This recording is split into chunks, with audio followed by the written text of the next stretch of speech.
Bismillahirrahmanirrahim. Assalamualaikum warahmatullahi wabarakatuh.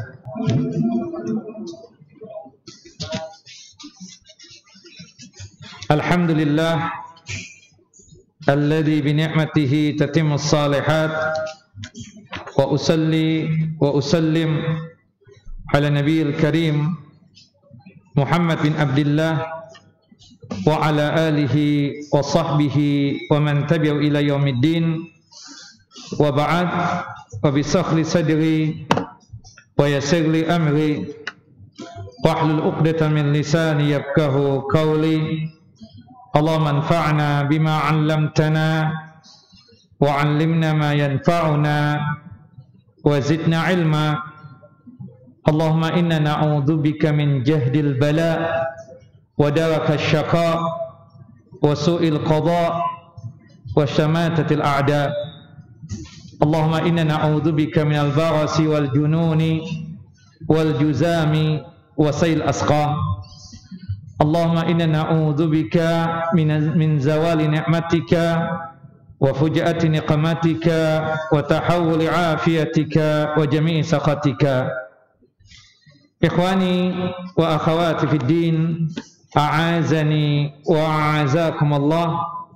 Bapak dan Ibu yang dimuliakan oleh Allahu Jalla wa Ala, melanjutkan kajian kita pembacaan kitab Umdatul Ahkam karya Syekh Al-Allamah Al-Muhaddis Al-Faqih Abdul Ghani bin Abdul Wahid bin Ali Al-Maqdisi rahimahullah rahmatan wasi'ah, yang dimana insyaallah pada kesempatan kali ini, edisi khusus, kita akan membahas hadis-hadis yang berkaitan tentang siam Ramadan atau puasa Ramadan.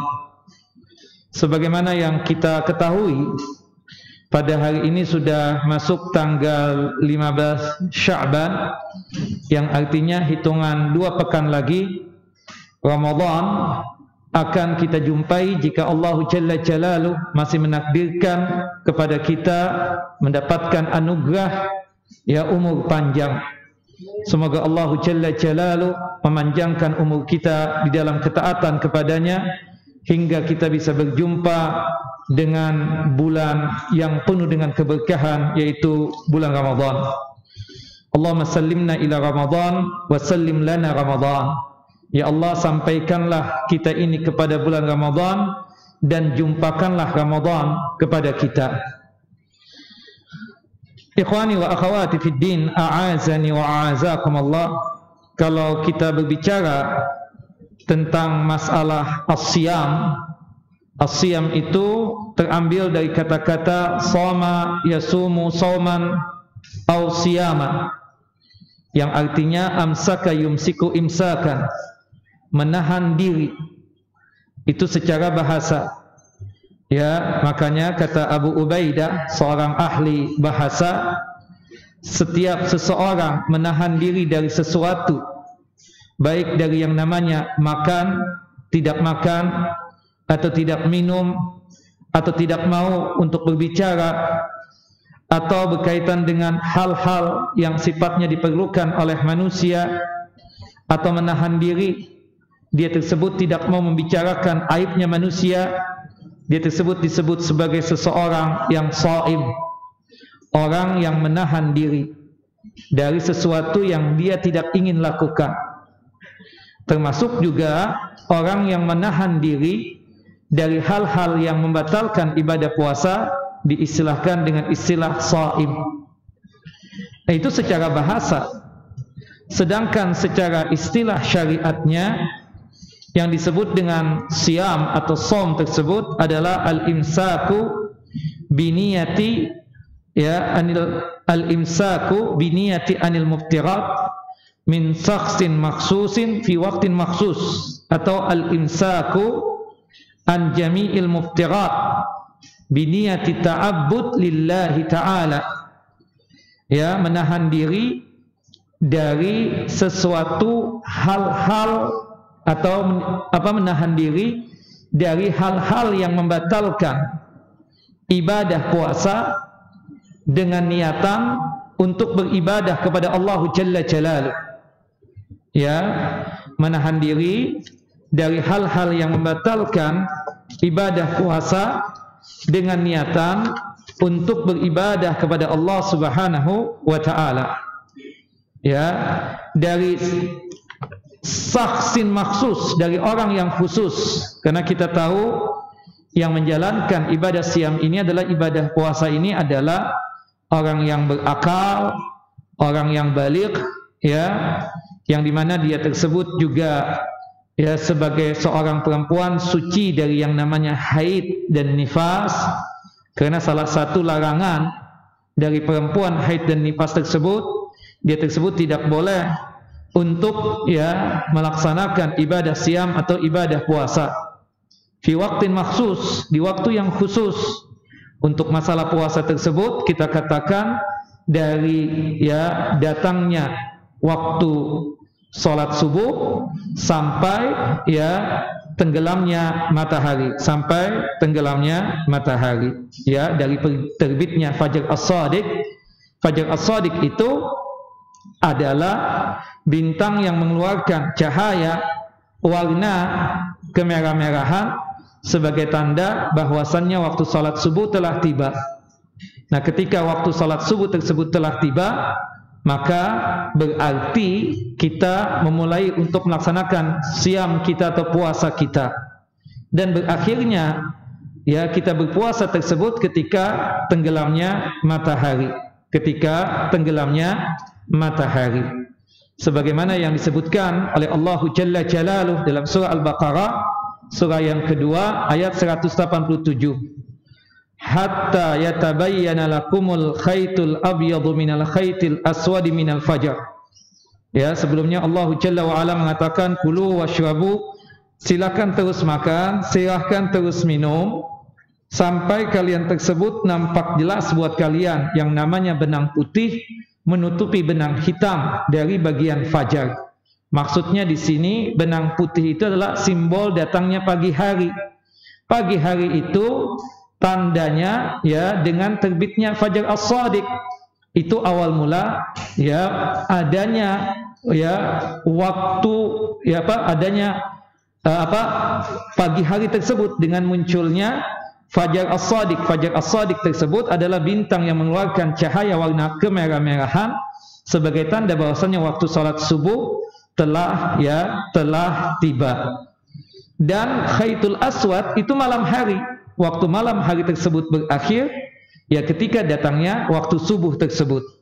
Nah, disitulah kita mulai berpuasa dari datangnya waktu salat subuh sampai tenggelamnya ya matahari. Nah, kita kupas tuntas tentang definisi ini.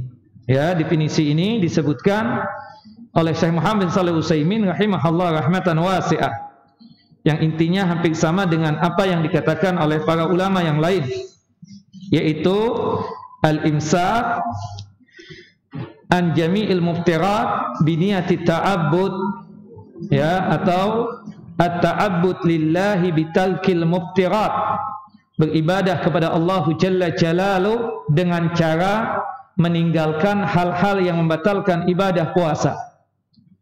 Sejak kapan? Dari terbitnya fajar as-shadiq sampai tenggelamnya matahari. Nah, disebutkan di sini ungkapan ta'abbudan lillah, bahwasanya di sini kita menahan diri dari hal-hal yang membatalkan ibadah puasa. Sepakat para ulama yang membatalkan ibadah puasa tersebut cuma ada 3. Ada tambahan 1 nanti menjadi 4 dari kalangan mayoritas ulama. Ya, yang pertama yang sepakat itu yang membatalkan ibadah puasa adalah al-aqlu wa syurbu amdan, makan dan minum secara sengaja. Sebagaimana disebutkan di dalam kitab Umdatul Ahkam ini pada nomor hadis, ya, disebutkan di dalam hadis Abu Hurairah radhiyallahu an, semoga Allah Jalla wa Ala meridhai beliau, ya, hadis nomor 196. Al-aqlu ya wa syurbu amdan, makan dan minum secara sengaja. Yang kedua, al-jima'u amdan, melakukan hubungan intim hubungan suami istri di siang Ramadan, ya, itu membatalkan ibadah siam atau ibadah puasa. Sebagaimana disebutkan di dalam hadis nomor 197, hadis dari Abu Hurairah juga. Kemudian yang ketiga, ini berkaitan tentang kewanitaan, yaitu haid dan nifas. Ya, haid dan nifas itu selain wanita terlarang untuk melaksanakan ibadah siam, karena kita tahu wanita itu kan terlarang untuk melakukan 6 hal berikut ini ketika dia haid dan nifas. Yang pertama salat, baik itu salat wajib ataupun salat sunnah, termasuk salat jenazah, berdasarkan hadis dari Ibunda Aisyah radhiyallahu anha. Yang kedua, melaksanakan ibadah siam atau ibadah puasa. Perempuan haid dan nifas tidak boleh, baik itu puasa wajib ataupun puasa sunnah. Kemudian yang ketiga, perempuan haid dan nifas tidak boleh melakukan tawaf, baik tawaf wajib ataupun tawaf sunnah, berdasarkan hadis dari Ibunda Aisyah radhiyallahu anha. Kemudian yang keempat, perempuan haid dan nifas tidak boleh untuk ditalak atau dicerai, berdasarkan hadis dari sahabat yang mulia Abdullah bin Umar bin Khattab radhiyallahu anhuma. Kemudian yang kelima, perempuan haid dan nifas tidak boleh untuk dijima, ya, atau dilakukan hubungan intim dengannya, khitan dengan khitan ketemu ketika si perempuan itu lagi haid dan nifas, berdasarkan firman Allah Jalla Jalaluh dalam surah Al-Baqarah, surah yang kedua ayat 222. Dan yang terakhir, yang keenam, perempuan haid dan nifas tidak boleh untuk membaca Al-Quran yang mushaf, yang isinya cuma ayat-ayat suci Al-Quran saja. Ya, sepakat ulama untuk Quran terjemahan atau Quran yang didownload dari aplikasi mobile phone atau ponsel atau tab, boleh perempuan haid untuk membacanya. Naam. Tapi yang menjadi perdebatan adalah mushaf Al-Quran. Terlepas ada khilaf, terlepas ada perdebatan dalam masalah yang keenam ini. Taib, salah satu dari 6 larangan untuk perempuan haid dan nifas adalah berpuasa. Ya, baik puasa wajib ataupun puasa sunnah. Nah, kemudian yang ditambahkan oleh mayoritas ulama, termasuk yang membatalkan ibadah puasa tersebut adalah al-hukan al-ghidaiyah, suntikan-suntikan yang tujuannya tersebut untuk mengenyangkan, seperti tat'im, ya, infus, itu membatalkan ibadah puasa. Ya, itu membatalkan ibadah puasa. Ini ijtihadnya mayoritas ulama. Adapun yang lainnya terjadi perdebatan di kalangan para ulama. Ya, muntah secara sengaja, ya, ada khilaf, ada yang mengatakan batal, ada yang mengatakan tidak batal. Tapi pendapat yang rajih, pendapat yang benar, muntah secara sengaja tersebut ataupun muntah secara tidak sengaja ataupun sengaja, itu tidak membatalkan ibadah puasa kita. Ya, tidak membatalkan ibadah puasa. Jelas ya? Muntah secara sengaja tidak membatalkan ibadah puasa. Kenapa? Karena hadis yang menjelaskan tentang orang yang muntah secara sengaja, hadisnya tersebut dhaif. Hadisnya tersebut apa? Dhaif. Sebagaimana yang disebutkan oleh para ulama ahli hadis, ya. Jadi muntah secara sengaja itu tidaklah membatalkan ibadah puasa kita. Tidaklah membatalkan ibadah puasa kita. Nah, kemudian juga termasuk yang tidak membatalkan ibadah puasa kita, ya, yaitu berkaitan dengan masalah al-istimna. Misalnya begini, mengeluarkan air mani. Ya, sepakat para ulama jika kita mengeluarkan air mani secara sengaja, ya, dikarenakan menghayalkan sesuatu yang tidak layak untuk dihayalkan, maka dia berdosa. Dia berdosa. Onani. Untuk berdosanya kita katakan apa? Iya. Cuma apakah itu membatalkan ibadah puasa? Terjadi perdebatan. terjadi perdebatan. Misalnya, waktu kita berpuasa, boleh tidak kita tersebut memeluk istri kita atau mencium istri kita? Boleh kan seperti itu. Selama kita tersebut sanggup menahan syahwat kita, jangan sampai melakukan hubungan jima atau hubungan intim, tidak mengapa kita sebagai suami mencium istri kita atau memeluknya. Nah, ada sebagian orang yang terlalu syahwat ketika dia memeluk istrinya, ketika dia tersebut mencium istrinya, hingga keluar air maninya. Pertanyaan, batal tidak puasanya? Dia tidak melakukan jima, dia tidak melakukan hubungan intim tadi, khitan dengan khitan ketemu. Yang sepakat ulama adalah khitan dengan khitan ketemu, itu yang batal, yang diistilahkan dengan istilah jima. Tapi kan yang melakukan mukaddimah dengan mencium, memeluk istri, tahu-tahu kena mungkin syahwatnya lagi tinggi, keluar air mani. Batalkah puasanya? Yang benar, yang rajih, meskipun ada khilaf tentang masalah ini, tidak batal puasanya. Termasuk juga berkaitan tentang mandi, berenang di siang Ramadan. Boleh tidak? Secara hukum boleh. Tidak mengapa yang demikian. Yang tidak bolehnya tersebut sambil nyelam, sambil berenang, minum air, itu yang batal puasanya, bukan kena berenangnya, tapi dia sengaja minum air di sungai atau di tempat dia berenang, kolam renang misalnya, swimming pool, atau di laut, atau dimanapun. Tapi untuk berenangnya tidak mengapa, seperti itu. Termasuk juga bersiwak. Kebiasaan Nabi SAW ketika merasa tidak enak di mulut, keluar aroma-aroma yang tidak sedap di mulut, termasuk ada perubahan di gigi, di bibir, ataupun di lidah, sehingga membuat mulut ini mengeluarkan aroma yang tidak sedap atau bau, Rasulullah SAW langsung bersiwak. Baik itu di waktu beliau puasa ataupun tidak berpuasa. Makanya bersiwak itu disunnahkan di setiap keadaan dan di setiap waktu. Keadaannya apa? Terutama keadaannya pada saat kita mengeluarkan aroma yang tidak sedap tersebut, maka segeralah untuk bersiwak. Nah, kita yang berpuasa, berhubung tidak makan, berhubung tidak minum, perut kosong, kemudian mengeluarkan sesuatu dari mulut, bau enggak mulut kita tersebut? Pastinya bau. Nah, kita disuruh oleh Allah dan Rasulnya untuk menghilangkan bau mulut tersebut dengan cara bersiwak. Termasuk penganalogian ulama, bersiwak itu adalah menggosok gigi dengan odol.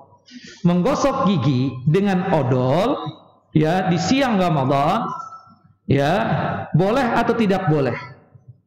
Boleh yang demikian, karena tujuan kita gosok gigi dengan odol tersebut untuk menghilangkan bau mulut yang ada di mulut kita tersebut, termasuk obat kumur-kumur tersebut, seperti menyebutkan merek nggak apa-apa, Listerine misalnya.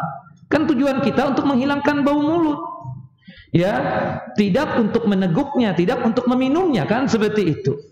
Tapi kalau antum gosok gigi dengan odol, niatannya untuk makan itu odol, atau misalnya meminum obat kumur-kumur tersebut, nah itu baru batal.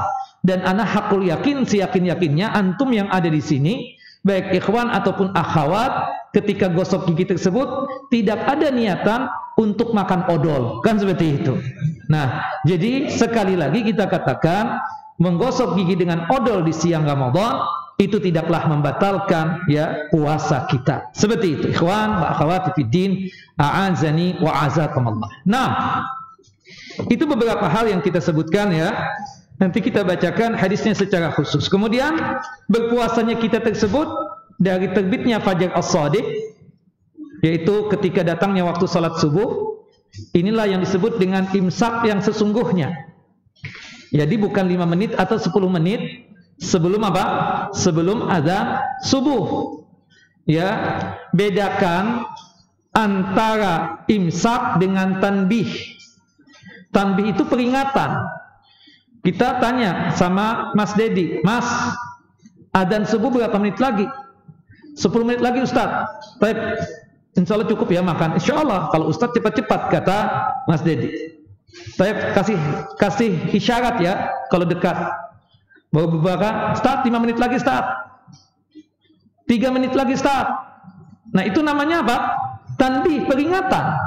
Tidak mengapa yang demikian. Sama kita ngomong sama anak dan istri kita, 15 menit lagi loh azan subuh, tolong segerakan makan. Kemudian kita bilang lagi, 10 menit lagi loh. Nah itu namanya apa? Tanbih, peringatan. Agar istri dan anak kita paham, sebentar lagi datang waktu subuh. Tapi kalau imsak istilahnya, imsak itu sama sekali tidak mau mencegah dirinya untuk berbuat. Salah satunya tidak mau sama sekali untuk makan dan minum, dan tidak mau untuk melakukan hal-hal yang membatalkan ibadah puasa. Jadi haram kita melakukan hal-hal yang membatalkan ibadah puasa. Yang disebut dengan istilah imsak itu adalah ketika masuknya waktu sholat subuh dengan ditandai dengan datangnya azan subuh tersebut. Seperti itu, jelas ya. Jadi imsak itu adalah waktunya pertama kali ketika masuknya waktu sholat subuh, kan seperti itu. Dan berakhirnya kita berpuasa, makanya kan dikatakan waktu yang khusus dari subuh sampai tenggelam matahari. Ketika kita jalan-jalan ke luar negeri, kebetulan tidak terdengar suara adzan, kebetulan kita masih sanggup berpuasa meskipun safar, seperti itu. Tapi kita merasa kuat untuk berpuasa, tidak terdengar adzan.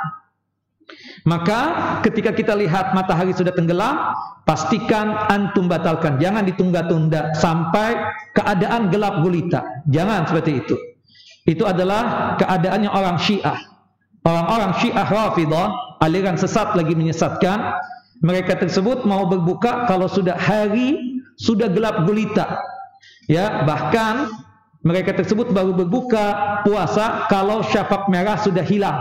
Artinya ketika Isya datang. Nauzubillah min dzalik. Ini orang-orang Syiah. Yang jelas kita katakan kalau kita sudah melihat matahari sudah tenggelam atau kita tahu pasti matahari sudah tenggelam, meskipun kita enggak mendengar adzan maghrib, maka pastikan batalkan puasa kita dan hukumnya wajib. Jangan ditunda-tunda. Jelas ya? Nah, seperti misalnya di komplek kita ini kan ada beberapa masjid nih. Antum patokan dengan Masjid Al-Ikhlas. Subhanallah, dibandingkan masjid yang lain, ini masjid ini duluan adzan. Bukan karena apa-apa, karena memang sesuai dengan waktunya. Ya, kalau masjid yang lainnya itu misalnya agak terlambat dikit gitu kan, seperti itu. Jadi antum jangan patokan dengan adzan. Jadi patokannya itu kalau memang sudah tenggelam, batalkan puasa antum, kan seperti itu. Nah, kan ada saja kan masjid adzannya nggak kedengaran. Sudah lama baru dikumandangkan adzan. Rupanya muadzinnya membatalkan puasanya dulu, kan seperti itu. Makan 2 piring baru azan, kan seperti itu. Nah ini kan problem, masalah kalau kita mendapatkan hal seperti itu. Makanya antum yang bertugas jadi muadzin, bawa kurma di sini atau bawa teh misalnya. Antum batalkan puasa antum dulu, makanlah sebiji kurma atau 2 biji kurma, terserah antum. Ya, baru setelah itu antum azan. Tapi jangan banyak-banyak. Khawatirnya antum menunggu azan, khawatirnya orang menganggap bahwasanya belum tenggelam nih, kan seperti itu. Nah, maka oleh sebab itu sebagai petugas azan, muadzin tadi, ya azannya sesuai dengan waktunya. Cuma antum kan tadi kita tahu kalau azan maghrib itu patokannya dengan terbitnya syafaq merah. Kalau kita suka memperhatikan sunset, tenggelam matahari, ya 1 atau 2 menit setelah tenggelam matahari tersebut, ya muncullah namanya syafaq merah. Itulah yang disebut dengan masuknya waktu azan maghrib. Nah, tenggelam matahari kan kita tahu dong kondisinya itu. Kita sudah batalkan, sudah masuk maghrib, kita sebagai muadzin azan dulu. Dan batalkan dulu kita puasa kita baru sholat maghrib. Ada sebagian orang yang terlalu lebay ya, sholat maghrib dulu baru berbuka puasa. Ini juga tidak benar, menyelisihi dari ajaran dan sunnah Nabi Sallallahu Alaihi Wasallam. Nah itu berkaitan tentang definisi daripada ibadah puasa. Baik, kita bacakan hadisnya ya. hadis-hadis pilihan yang ada di dalam kitab Umdatul Ahkam ini. Yang pertama hadis Abu Hurairah radhiyallahu an. Semoga Allah Jalla wa Ala meridai beliau. Abu Hurairah ini nama aslinya Abdurrahman bin Sahrin Ad-Dawsi Al-Yamani. Qala, berkata Abu Hurairah, qala Rasulullah sallallahu alaihi wasallam, Rasulullah sallallahu alaihi wasallam bersabda, la taqaddamu ramadhana bi shaumi yawmin wala yawmaini illa rajulun kana yasumu shauman falyasumhu. Janganlah kalian mendahului Ramadan dengan berpuasa 1 hari atau 2 hari sebelum datangnya Ramadan. Ya, artinya 2 hari sebelum Ramadan itu tolong antum sudah berhenti puasa sunnahnya. Illa rajulun kana yasumu shauman falyasumhu, kecuali seseorang yang dia tersebut berpuasa yang terbiasa menjadi puasanya dia, maka bolehlah dia tersebut berpuasa. Maksud di sini ya, ada orang-orang yang memang terbiasa untuk puasa sunnah. Ya, bisa sepanjang tahun. Ada juga yang mengatakan dianggap terbiasa berpuasa sunnah dari awal Sya'ban. Ya, ada komentar ulama seperti itu. Ya, tapi kalau saya pribadi, ya, kalau bisa 2 hari sebelum Ramadan itu, meskipun antum itu memang terbiasa untuk berpuasa sunnah, tolong berhenti saja puasanya untuk membedakan antara bulan Sya'ban dengan bulan Ramadan. Kan seperti itu. Meskipun Rasulullah mengecualikan di sini. Kalau kita melihat dari hadis ini, an-nahyu anis siyam qabla subuti dukhuli Ramadan bi an yasuma yawman aw yawmaini bi qasdil ihtiyat li Ramadan aw bi qasdi at-tatawwu, wa hadha an-nahyu mahmulun ala tahrimi ala qauli rajih. Larangan berpuasa sebelum ditetapkannya masuk bulan Ramadan, ya, untuk tujuan ihtiyat, hati-hati. Ini Ramadan bukan ya, kita hati-hati aja deh, 2 hari sebelum Ramadan tiba kita puasa. Kalau misalnya sudah masuk Ramadan, alhamdulillah. Kalau nggak masuk, ya nggak apa-apa, terhitung sunnah. Nggak begitu. Ya, tidak seperti itu. Atau tujuannya sekedar ingin melaksanakan puasa sunnahnya saja. Kebetulan masih ada tersisa nih hari Kamis misalnya, ingin puasa sunnah dong. Kan seperti itu. Padahal dia bukanlah orang yang terbiasa puasa sunnah. Jangan, kata Nabi SAW. Ya, jadi sehari atau 2 hari sebelum Ramadan pastikan kita tidak berpuasa. Ya, dan hukumnya apa? Larangan ini ya dibawa hukumnya pada hukum haram, dan ini pendapat yang rajih karena sangat jelas sekali kita katakan seperti itu. Nah, kemudian memang pengecualian, kecuali illa rajulun kana yasumu shauman falyasumhu, kecuali seseorang yang memang terbiasa melaksanakan puasa, maka hendaknya dia berpuasa. Ada yang mengatakan bahwasannya terbiasa untuk puasa sunnah. Ada juga yang memasukkan itu maksudnya adalah wa kadzalika man yasumu wajiban. Ada orang yang belum melunasi utang puasa wajibnya. Puasa wajib itu ada 3. Pertama, puasa Ramadan. Yang kedua, puasa nazar. Yang ketiga, puasa kafarah. Ya, ini puasa wajib nih. Ternyata antum sepanjang tahun ini belum melunasi tuh utang puasa wajib. Tinggal tersisa 2 hari lagi Ramadan. Kebetulan utang puasa antum misalnya 2 hari juga. Puasa deh. Tidak mengapa yang demikian. Ada alasannya. Seperti itu. Tapi kalau sekiranya bukan karena ingin membayar melunasi utang puasa wajib, lebih bagus apa? 2 hari sebelum Ramadan itu, ya, 2 hari sebelum Ramadan antum tidak berpuasa. Meskipun anda tahu misalnya, atau kita semua tahu antum itu Masya Allah tabarakallah, anggaplah terbiasa. Secara hukum karena antum terbiasa berpuasa Senin Kemis misalnya, atau puasa Nabi Daud alaihissalam, terbiasa misalnya, silahkan, diizinkan oleh Nabi SAW. Cuma kita ingin, ya, ingin apa? ingin menjalankan sunnah yang betul-betul. Kita ingin membedakan, ya, sunnahnya apa? Membedakan antara bulan Sya'ban dengan bulan Ramadan. Ya, yaitu dengan apa? Dengan kita tidak berpuasa 2 hari sebelum Ramadan. Lebih bagus begitu.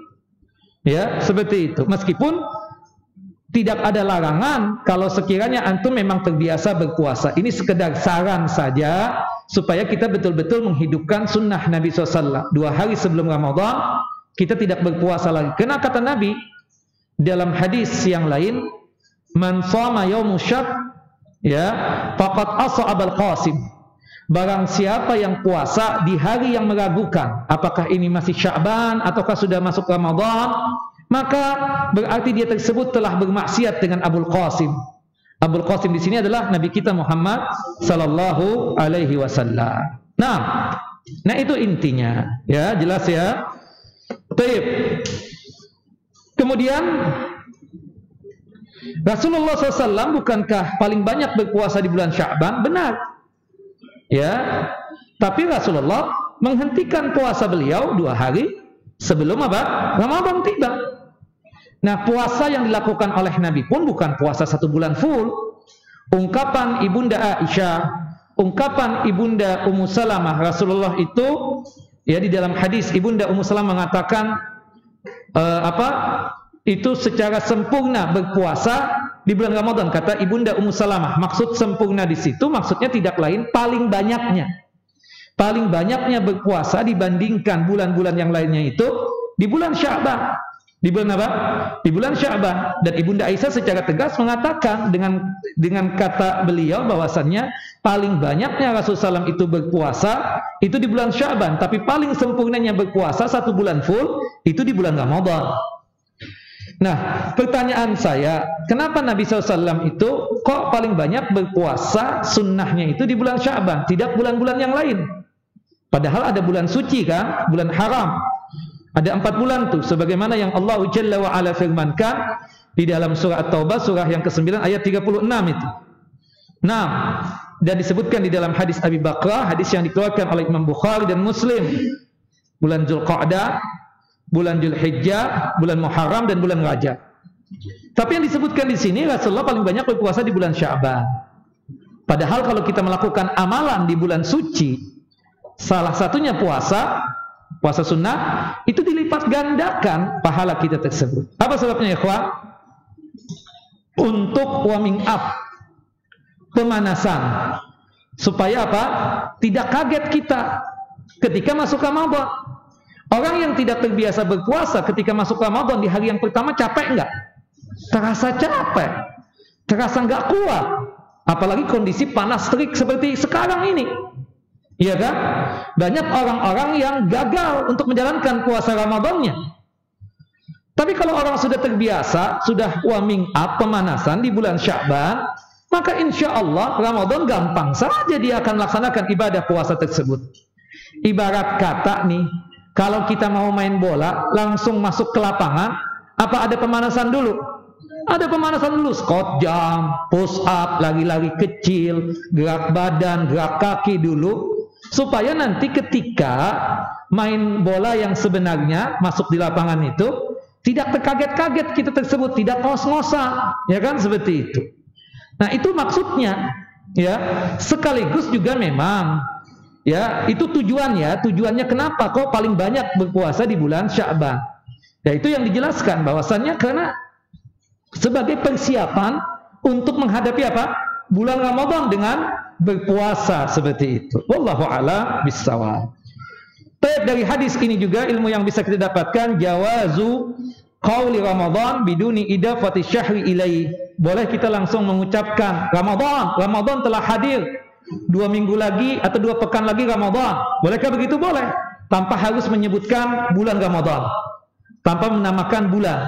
Kita sebut dengan Ramadan saja langsung. Tidak mengapa yang demikian. Wallahu a'lamu bissawab. Nah, di sini kesimpulannya, al-aslu fin nahyi Nabi sallam an taqaddumi Ramadan bi siyami yaumin aw yaumaini at-tahrim.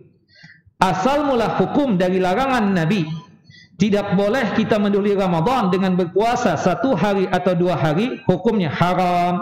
hukumnya haram.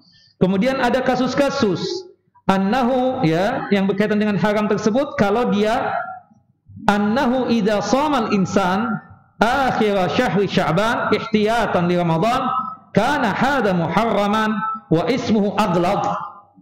Nah, jika seseorang berpuasa di akhir Sya'ban 2 hari sebelum Ramadan sebagai wujud hati-hati, jangan-jangan Ramadan sudah masuk, hati-hati menurut dia, maka ini jelas hukumnya haram dan dosanya sungguh sangat besar, ya, sungguh sangat besar. Aghlad, naam, yakni akbar, wa ismu aghlad, naam, akbar. Kemudian yang kedua, an yasumahu naflan mutlaqan, ya. Kemudian dia berpuasa sunnah secara mutlak, la biniyatil ihtiyat, wa hadha fihi uqubun linnahi wala syakka fi kauni muharraman. Atau seseorang berpuasa sunnah secara mutlak yang dia tidak ada niatan untuk hati-hati. Antum puasa sunnah nih masih? Iya, bukan niatan hati-hati. Enggak, Ustaz. Nah, ini dia jatuh pada larangan juga, ya, dan tidak diragukan keadaan dia berpuasa sunnah secara mutlak tadi itu tanpa niatan hati-hati sekalipun apakah ini sudah masuk Ramadan. Kalau yang pertama kan jelas tadi, dia berpuasa seperti itu karena niatan, daripada nanti kita nggak tahu nih, jangan-jangan sudah masuk Ramadan, udah deh 2 hari sebelum Ramadan puasa aja. Ihtiyat kata dia, hati-hati. Hadza haram dan dosanya besar seperti ini. Yang kedua enggak, puasa sunnah mutlak aja, tapi nggak ada niat ihtiyat tadi, nggak ada sama sekali. Ini pun juga dosa dan hukumnya haram, terlarang juga. Atau yang ketiga, an yasumahul insanu ala wajhil adah. Ada seseorang yang berpuasa dikenakan kebiasaan dia.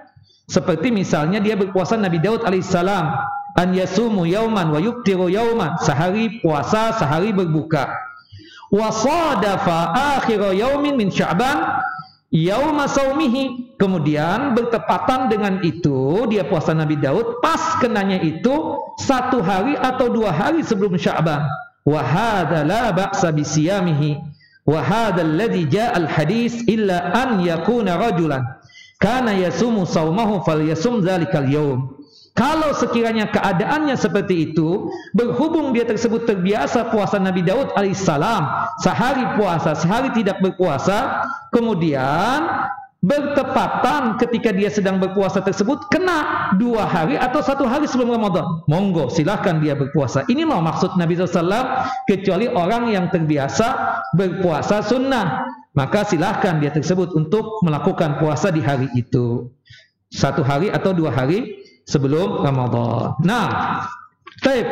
Nah, kemudian termasuk juga tadi kalau seseorang yang belum melunasi utang puasa wajib, maka 2 hari sebelum Ramadan boleh dia berpuasa untuk tujuan melunasi utang puasa wajib. Wallahu a'lam bishawab. Baik, kita masuk pada hadis pilihan yang selanjutnya. Hadis nomor 196. Ya. Hukmu shaumi man akala aw syariba nasiyan. Hukum orang yang berpuasa yang dimana dia makan minum di siang Ramadan karena lupa. Apa hukumnya?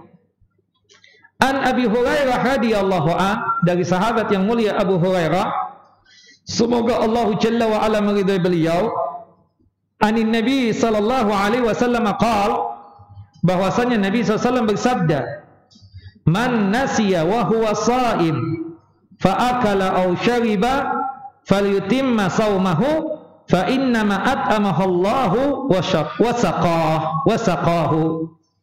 Barang siapa yang berpuasa kemudian dia tersebut lupa, atau barang siapa yang lupa padahal dia sedang berpuasa, barang siapa yang lupa padahal dia sedang berpuasa, kemudian dia makan, kemudian dia minum, kemudian setelah itu ingat,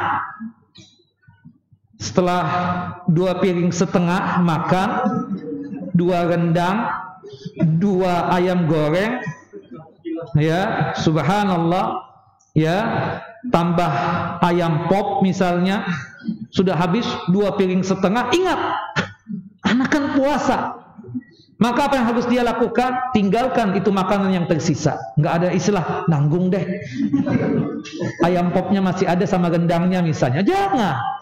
Nanti masukkan ke lemari es atau kulkas, ya kan, untuk nanti buka puasa. Ketika ingat, langsung tuh antum berhenti, jangan teruskan, jangan pura-pura lupa deh, seperti itu. Nah, falyutimma saumahu. Kalau kejadiannya memang seperti itu, memang betul-betul lupa dia, kemudian ingat, maka teruskan puasanya. Adapun tadi sudah masuk ke perut 2 piring setengah tadi, ya, 2 ayam goreng, 2 rendang, 1 ayam pop tadi sudah masuk ke perut misalnya, seperti itu, maka Allah Subhanahu wa ta'ala sedang mengasihkan makan kepada orang tersebut, dan Allah Jalla wa ala telah memberikan minum untuknya. Minum tadi sudah air putih 1,5 gelas, belum lagi tambahannya. Memang yang tersisa desetnya itu untuk apa namanya, setelah makan tuh apa namanya, deset itu apa, cuci mulutnya itu ada. Pas ingat, ini udah buat buka puasa, cuci mulutnya itu tadi kan, seperti itu. Nah, walhasil, ya, hadis ini sahih, dikeluarkan oleh Al-Imam Al-Bukhari dan juga oleh Al-Imam Muslim. Imam Bukhari meletakkan ini hadis dalam kitab sahih beliau pada nomor hadis 1933, dan hadis ini juga dikeluarkan oleh Imam Muslim dalam kitab sahih beliau pada nomor hadis 1155. Nah, dari hadis ini, Bapak dan Ibu yang dimuliakan oleh Allahu Jalla wa Ala, ilmu yang kita dapatkan, anna man akala aw syariba fa shaumuhu sahih wala isma alaihi idla qasada lahu fi dzalika. Ya, barang siapa yang makan dan minum, ya, karena lupa, ya, karena dia tersebut lupa, tidak ada maksud dan niatan dia untuk makan, tidak ada niatan dia untuk minum, tapi berhubung dia lupa, dia sedang berpuasa, makanya dia tersebut makan, makanya dia tersebut minum. Setelah itu ingat bagaimana tentang kondisi puasanya, puasanya tetap sahih, puasanya tersebut tetap apa? Tetap sah, seperti itu. Nah, dan tidak ada dosa untuknya. Adapun yang sudah dimakan tersebut, berarti Allah Jalla Jalaluhu telah memberikan rizki dan nikmat untuknya. Ya, Allah Jalla wa Ala telah memberikan rizki dan nikmat untuknya, seperti itu. Nah, termasuk juga pertanyaan saya, itu kan makan dan minum, lupa. Pernah enggak? Saya pernah ngalami itu lupa, tapi puasa Senin Kemis. Tapi kalau puasa Ramadan sepertinya, ya, tidak pernah kita ini. Kecuali mungkin yang hidup di negeri kafir, ya, itu kan enggak terbawa oleh suasana itu. Bisa jadi lupa dia. Tapi kalau di sini untuk puasa sunnah mungkin kemungkinan itu ada. Tapi hatta puasa Ramadan kita lupa, ya, tahu-tahu kita lupa sedang berpuasa, tahu-tahu karena mungkin nggak ada istri, hidup membujang, sendirian di kos-kosan, apalagi tadi malamnya lupa sahur, subhanallah, atau ketiduran, pagi-pagi langsung buka lemari es atau kulkas, langsung minum saja, kemudian ceplok telur, bikin nasi goreng, makan seenak. Pas itu anak kan puasa. Nah, kemungkinan ada seperti itu. Itu biasanya yang hidup membujang, ya. Tapi kalau yang sudah punya istri, punya anak, pasti diingatkan dong oleh istrinya. Kalau lupa juga, saya nggak yakin lupa benaran. Paling lupa-lupa aja gitu loh, pura-pura lupa seperti itu. Tapi kalau hidup membujang memang begitu rata-rata, kan? Seperti itu. Nah, ya, hatta kalau misalnya memang benar Ustaz lupa, anak lupa, istri anak juga lupa. Ya, subhanallah.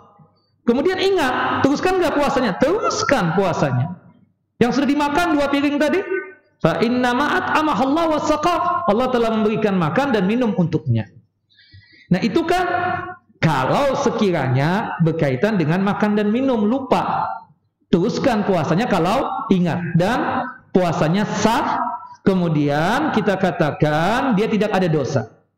Pertanyaan anak, yang kedua kan yang membatalkan ibadah puasa tadi apa? jima, hubungan intim. Di siang Ramadan, suami istri lupa melakukan itu. Dia sedang puasa. Suami istri ini lupa. Ya, mereka berdua sedang berpuasa. Mungkin pengantin baru kali ya. Kalau yang aki-aki mungkin nggak ada nafsu juga kan, seperti itu. Saya pernah mendapatkan orang seperti itu ketika hidup di Australia, waktu di Sydney. Ada orang, suami istri datang ke masjid kita, tanya tentang hukum itu. Ustaz, demi Allah, kita lupa, berdua lupa. Gimana tentang status puasa kita tersebut? Saya bilang, ketika antum ingat, apa yang antum lakukan? Ya, anda teruskan, Ustaz. Anda pikir batal juga? Waktu itu jawabannya begitu. Saya masih ingat tuh omongan tuh orang. Seperti itu. Nah, itu kan dosa sudah dia. Batal lah. Nah, tapi di sini kata para ulama, sihhatu shaumi man akala au syariba au jama'a nasiyan. Sah puasanya orang yang makan dan minum atau berhubungan intim, suaminya lupa, istrinya lupa, dia melakukan hubungan intim atau jima dalam kondisi lupa sedang berpuasa. Kalau ingat, teruskan puasanya. Saya nggak bisa membayangkan kalau misalnya makan dan minum lagi asyik, ingat, bisa dong berhenti. Makan 2 piring, ayam pop habis, rendang habis, tinggal tersisa, anak puasa, ditinggalkan begitu. Maaf ya kalau bahasa kurang sopan, ini cuma untuk memahamkan antum ini. Lagi asyik melakukan itu, salah seorang dari pasangan itu, entah istrinya atau suaminya ingat. Hah, Bang, kita puasa. Apa yang harus antum lakukan? Ya segera dong untuk apa? Membebaskan diri dari itu. Saya nggak terlalu transparan ya, jangan nggak paham maksudnya apa. Langsung lepas, jangan diteruskan lagi. Kalau antum sudah diingatkan oleh istri antum lanjut pura-pura nggak dengar, antum terkena kafarat. Hati-hati, ya seperti itu. Hadisnya apa kalau lupa tersebut? Hadis dari Abu Hurairah radhiyallahu an, hadis yang dikeluarkan oleh Imam Hakim. Kata Syekh Abdullah bin Abdurrahman bin Saleh Al-Bassam, hadisnya derajatnya hasan, bisa dijadikan sebagai hujjah. Naam, an aftara fi Ramadan nasiya fala qada alaihi wala kafarah. Barang siapa yang melakukan hal yang membatalkan ibadah puasa di bulan Ramadan secara lupa, salah satunya makan, lupa dia sedang puasa, minum, dia lupa dia sedang berpuasa, termasuk melakukan hubungan intim, itu berdua suami istri lupa juga, maka tidak ada kafarah, tidak ada qada'u siyam, artinya puasanya dianggap sah, dan juga tidak ada kafarat, seperti itu. Mayoritas ulama seperti Imam Abu Hanifah, Imam Asy-Syafi'i, Imam Abu Daud, Imam Daud Az-Zahiri, Imam Ibnu Hazm, termasuk ini pendapat yang diambil oleh Syekh Islam Taimiyah, bahkan dirajihkan oleh beliau, berkaitan tentang kasus lupa melakukan hubungan intim atau jima di siang Ramadan. Istrinya lupa, suaminya lupa.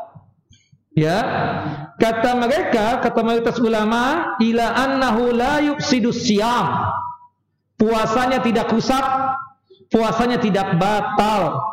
Sama halnya dengan makan dan minum tadi yang lupa dia sedang berpuasa. Sama kedudukannya. Kata mayoritas ulama. Imam Ahmad bin Hanbal, ya, kata beliau, rahimahullah rahmatan wasi'ah, menghukumi batal.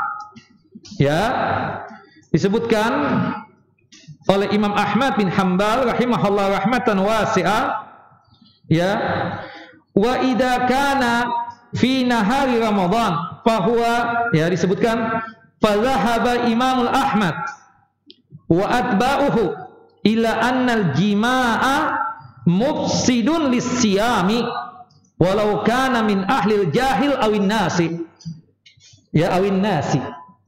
Bahwasannya Imam Ahmad dan pengikutnya, itu madhab Hambali, mengatakan bahwasannya jima itu merusak ibadah puasa, artinya batal puasanya, walaupun dari orang yang jahil, nggak ngerti, mu'allaf, baru masuk Islam, belajar puasa, suami istri yang masuk Islam tersebut, dia tidak tahu hal-hal yang berkaitan dengan membatalkan ibadah puasa. Mereka pikir bahwasanya jima itu tidak membatalkan puasa. Dalam kondisi lapar, tidak makan, tidak minum, mereka pikir puasa itu sebatas itu. Kalau jima nggak ada masalah. Jahil dong, karena baru masuk Islam. Kata Imam Ahmad, hatta jahil seperti itu, nggak ngerti hukum, tetap batal puasanya. Apalagi lupa, kata Imam Ahmad. Dan disebutkan bahwasannya hukum lupa makan, lupa minum ketika berpuasa itu berbeda dengan jima. Kata Imam Ahmad, nggak masuk tuh di pikiran anak orang lupa sedang berpuasa, karena ada suami, ada istri. Itu menurut siapa? Imam Ahmad bin Hanbal. Tapi mayoritas ulama mengatakan apa? Bahwasannya ya, jima dalam kondisi lupa itu tidaklah merusak puasa dan tidak membatalkan ibadah puasa. Dalilnya tadi kita katakan seperti itu. Nah, dikatakan oleh Al-Imam Ibnu Hajar Asqalani, wa huwa sahihun, pendapat mayoritas ulama yang mengatakan bahwasannya hubungan intim di siang Ramadan karena suami lupa, karena istri lupa, atau pasangan itu berdua lupa, maka tidaklah membatalkan ibadah puasa. Wal itaru amun fil jima wa ghairihi, dan hukum ini ya itu sifatnya umum. Kalau orang lupa melakukan hal yang membatalkan ibadah puasa, tidaklah batal puasanya, teruskan puasanya, termasuk masalah jima ataupun selainnya. Yang kedua dalilnya, dalil yang umum. Dalam firman Allah Jalla Jalaluhu dalam surah Al-Baqarah, di ayat yang terakhir, tepatnya ayat 286, Allah Jalla wa'ala berfirman, dan ini bisa menjadikan doa buat kita, ini doa buat kita. Rabbana la tu'akhidna in nasina au akhta'na. Ya Allah, ya Tuhan kami, janganlah sanksi kami, janganlah azab kami, janganlah siksa kami dikenakan kami lupa atau telah melakukan kesalahan. Dan dalil yang ketiga, hadis Nabi SAW, wa ufiya li ummati anil khata wa nisyan wa mastukrihu alaih. Dimaafkan buat umatku jika dia melakukan kesalahan yang dia tidak tahu itu salah. Sama dengan mu'allaf tadi, ya kan? Seperti itu, nggak tahu melakukan jima di siang Ramadan itu membatalkan puasa, nggak tahu, dimaafkan yang seperti itu. Nah, termasuk kan ada uzur tuh, kalau kita katakan orang nggak tahu tuh syirik, cuma disuruh oleh ya orang yang dianggap tokoh masyarakat. Zaman-zaman dulu tuh kan banyak, ayo ke kuburan tawasul. Karena yang nyuruh itu orang yang dianggap alim menurut sudut pandangan mereka itu, mereka datang ke kuburan bertawasul, nggak tahu itu syirik, dipikir itu amal soleh. Ini kan uzur bil jahal itu loh. Ya, al jahal apa? Uzurnya kenapa? Ada kejahilan, nggak ngerti tuh orang. Kayak misalnya ada mu'allaf nggak ngerti bahwasannya yang namanya khamar itu haram, dosa besar. Dia sudah mu'allaf, sudah mengucapkan 2 kalimat syahadat, tapi nggak ngerti itu hukum. Kita bilang, Pak, ini haram loh. Oh, saya tidak tahu. Saya pikir ini halal-halal aja. Oh, nah dia tidak tahu. Apakah pada saat dia minum karena tidak tahu itu dia berdosa? Tidak. Tapi nanti next, setelah itu, setelah kita kasih tahu dia tetap melakukan itu, baru dosa. Jelas ya? Nah ini uzur. Jelas ya, uzur. Makanya hati-hati tuh, kan ada orang yang berani, nggak ada, itu musyrik, kekal abadi dalam neraka, nggak ada uzur buat masalah itu. Nah ini ya bertentangan dengan kaidah ya, Rabbana la tu'akhidna in nasina aw akhta'na wa ufiya li ummati anil khata wa nisyan wa mastukrihu alaih. Allahu Jalla wa ala memaafkan untuk umatku, kata Nabi SAW, dimaafkan buat umatku kalau dia melakukan kesalahan yang tidak disengaja, atau lupa, atau dipaksa. Dia tidak mau melakukan itu, tapi jiwa raganya terancam, mau tidak mau melakukan itu. Wallahu a'lam bishawab. Itu dalil yang ketiga. Dalil yang keempat, menurut mayoritas ulama, bahwasanya orang yang melakukan hubungan intim tersebut tidak yang lupa tadi karena puasa, ya, orang yang melakukan hubungan intim karena lupa padahal dia sedang berpuasa, padahal mereka berdua sedang puasa, tidak batal. Dikatakan annal mukhalifina fi sihhatis shaum yuwafiquna ala suqutil ism anhu. Tadi Imam Ahmad dan pengikutnya mengatakan batal, ya kan? Tapi Imam Ahmad sepakat, berhubung mereka tersebut jahil, nggak ngerti, berhubung mereka tersebut lupa, maka nggak ada dosa. Padahal mereka mengatakan apa? Yang jima secara lupa atau karena jahil tadi itu, padahal puasa di siang Ramadan itu batal puasanya. Tapi mereka ketika ditanya, dosa nggak? Oh enggak. Mereka mengambil dalil ini, ya, yang menyelisih mayoritas ulama tadi itu mengatakan, ya, berkaitan dengan keabsahan puasa tadi. Mereka sepakat dosanya nggak ada. Berarti kalau dosa nggak ada berarti sah dong puasanya. Karena dia lupa, karena dia jahil, nggak ngerti hukum. Maka teruskanlah puasanya jika dia tersebut ingatkan seperti itu. Wallahu a'lam. Intinya ikhwan wa akhawati fid din, a'azani wa azakumullah, jika kita puasa, ya, kemudian kita lupa, kemudian melakukan hal-hal yang membatalkan ibadah puasa seperti makan, minum dan jima karena lupa, maka ketika dia ingat, teruskan puasanya dan puasanya sah dan tidak ada qada dan tidak ada kafarat dan juga tidak ada dosa. Wallahu a'lam. Annahu laisa alaihi ismun fi aqlihi wa syurbihi li'annahu laisa lahu ikhtiyar. Ketika dia melakukan tadi itu, makan karena lupa padahal puasa, tidak ada dosa. Minum, ya, karena dia tersebut lupa sedang berpuasa, tidak ada dosa. Termasuk jima tadi, pasangan itu memang betul-betul lupa, ya, maka tidak ada dosa. Karena itu bukan pilihannya. Kalau dia ingat, tidak bakalan mau minum. Kalau dia ingat, tidak bakalan dia tersebut mau makan. Kalau mereka berdua ingat, tidak bakalan mau untuk melakukan hubungan intim seperti itu. Wallahu a'lam. Baik, ini berkaitan dengan hadis yang kedua ini. Hadis yang ketiga sekarang, ya, berkaitan tentang masalah sahur. Tasahharu fa inna fis sahuri barakah. Dari hadis Anas bin Malik radhiyallahu an, semoga Allah Jalla wa ala meridai beliau, qala, berkata, qala Rasulullah sallallahu alaihi wasallam, Rasulullah sallallahu alaihi wasallam bersabda, tasahharu fa inna fis sahuri barakatan. Bersahurlah kalian, karena makan di waktu sahur tersebut adalah keberkahan,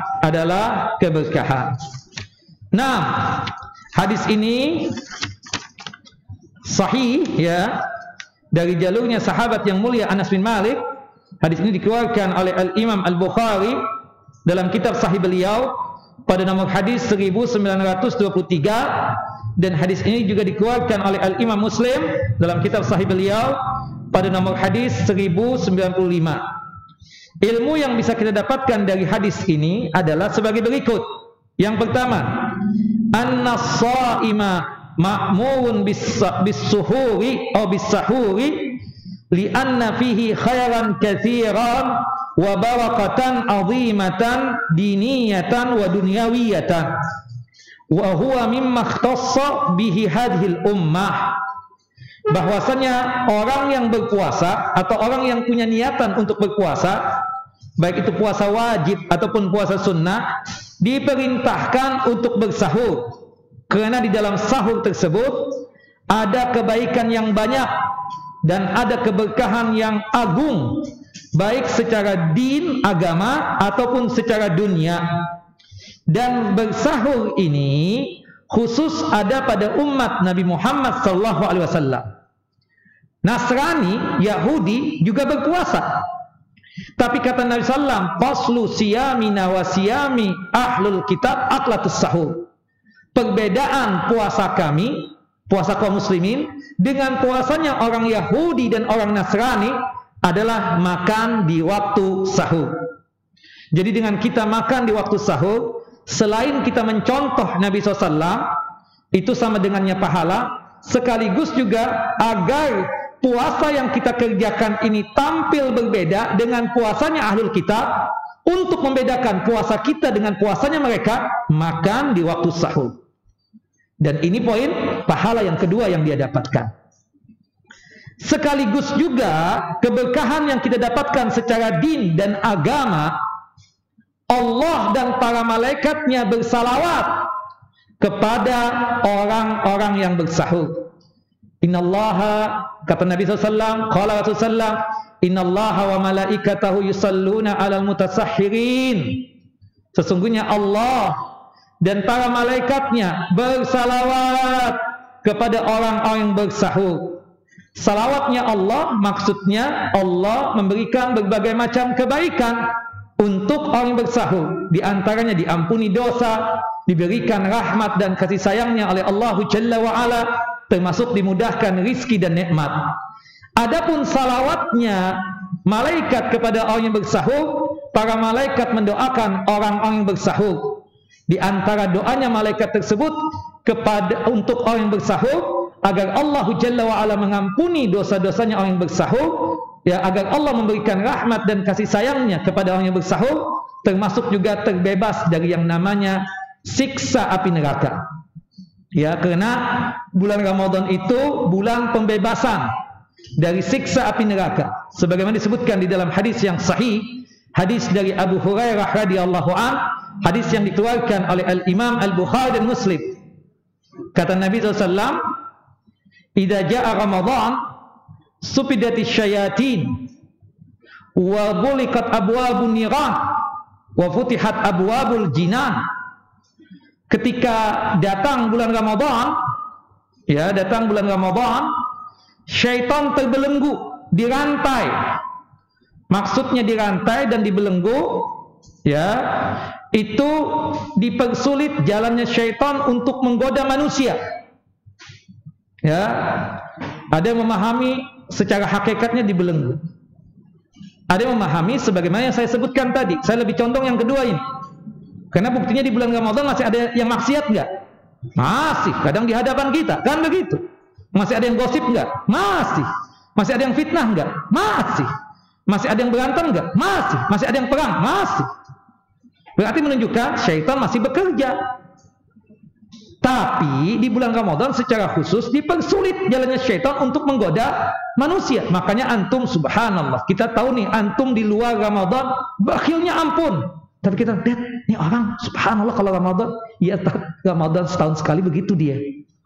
Subhanallah. Iya kan? Kita kadang kaget-kaget. Masya Allah dia, sudah cukup belum buat buka puasa? Belum. Tapi selesai Ramadan kembali seperti sedia kala lagi.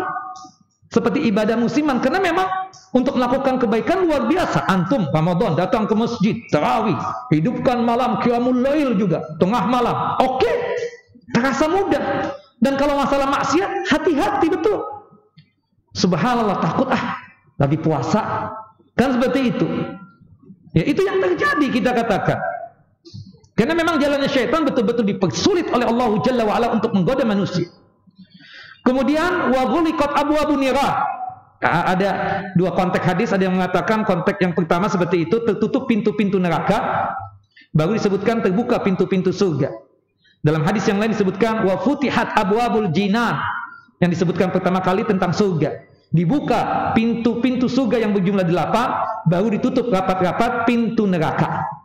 Jadi kehebatannya Ramadan ini, di bulan Ramadan, yang namanya syaitan dipersulit jalannya untuk menggoda manusia.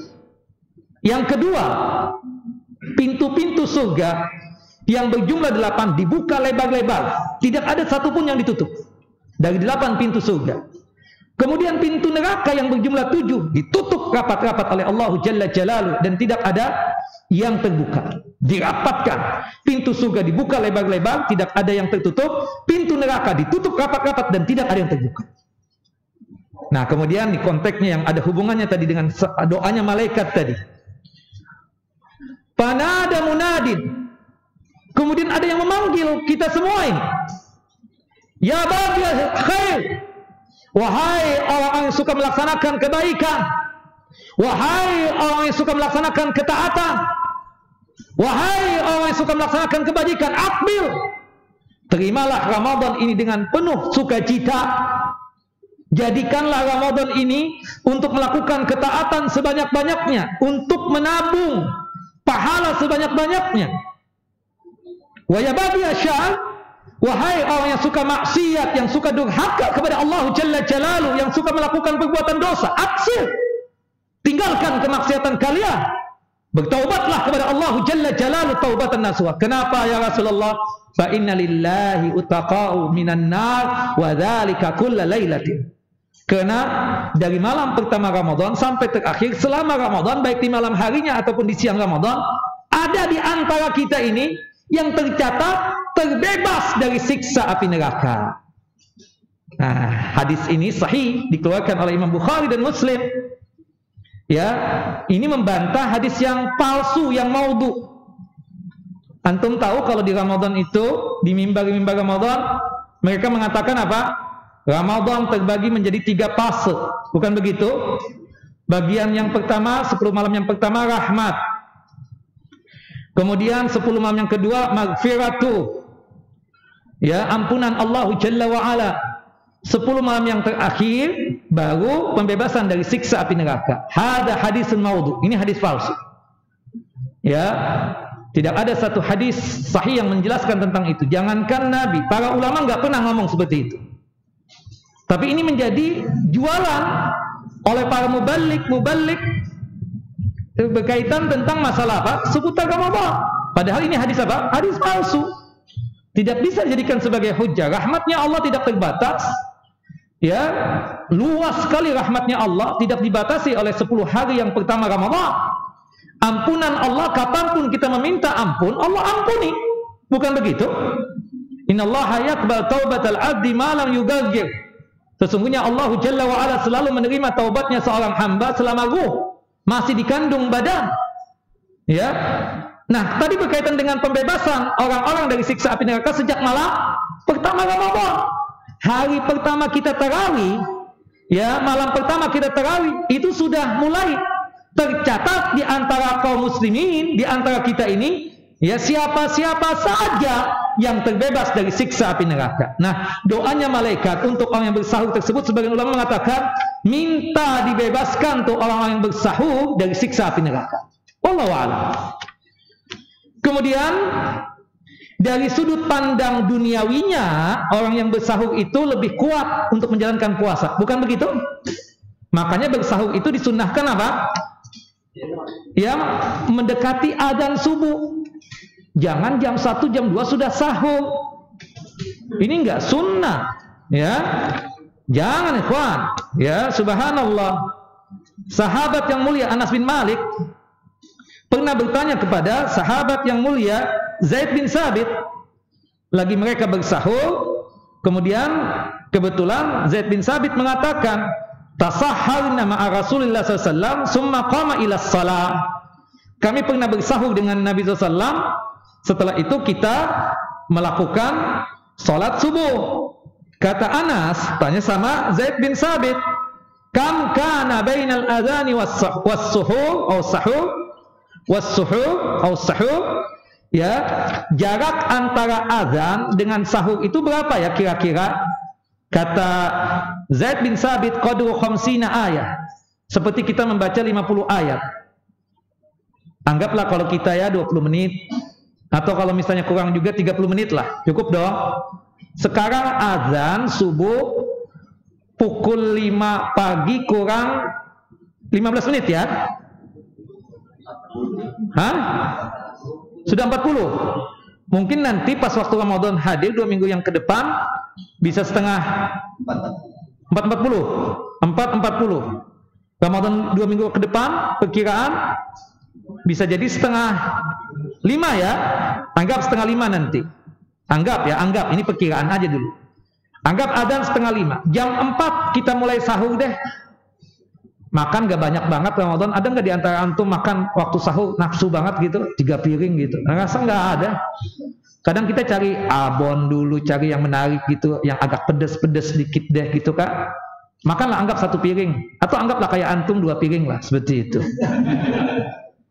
Habis itu cukup dong ngopi. Cukup ya, seperti itu. Kemudian untuk ngambil sunnahnya makan kurma kering itu. Tamal namanya. Sekedar sunnah aja 1, 2 atau 3 ya. Nggak mesti hitungan ganjil ya. Ah, ganjil 3, nggak ada itu. Sama dengan buka puasa juga begitu, seperti itu loh. Untuk mengambil sunnahnya saja Rasulullah seperti itu gitu loh. Nah, cukuplah, cukup banget ya, setengah jam itu. Artinya kadang waktu sahur paling kita ya paling nafsu ceplok telur, pakai kecap, ada sambal dikit, udahlah seperti itu. Tapi biasanya memang subhanallah. Kalau iktikaf, kenapa ya? Kita nafsu makan. Karena ramai kali ya. Ada tambahan nggak? Sahur antum nambah nih, kan begitu. Tapi kalau di rumah biasa aja kan, seperti itu. Mungkin ya itulah disuruh kita itu oleh Nabi SAW kalau nggak enak makan tuh, ya berusahalah makan sama teman atau ya sama istri kumpul, sama anak kumpul itu, sehingga membuat kita termotivasi untuk lezatnya makanan itu gitulah. Artinya enak makan itu, seperti itu. Wallahu a'lam. Nah, taib. Itu yang berkaitan tentang masalah sahur. Artinya kalau orang bersahur itu cobalah mendekati waktu adzan subuh. 20 menit atau anggaplah 30 menit sebelum adzan subuh. Ya syukur-syukur kalau 15 menit. Saya khawatir kalau 15 menit, apalagi yang makannya lambat, itu keburu adzan nanti. Anggaplah 20 menit atau 30 menit. Seperti itu. Jadi seperti kita membaca 50 ayat. Nah setelah itu kan kita segar udah mata, ambil air wudu, langsung ke masjid deh. Ya kan? Karena sudah kedengaran adzan subuhnya. Wallahu a'lamu bissawab. Ini kira yang bisa disampaikan pada kesempatan kali ini. Ya, kita masuk pada season yang kedua yaitu tanya jawab. Baik, kita dahulukan ibu-ibu ya.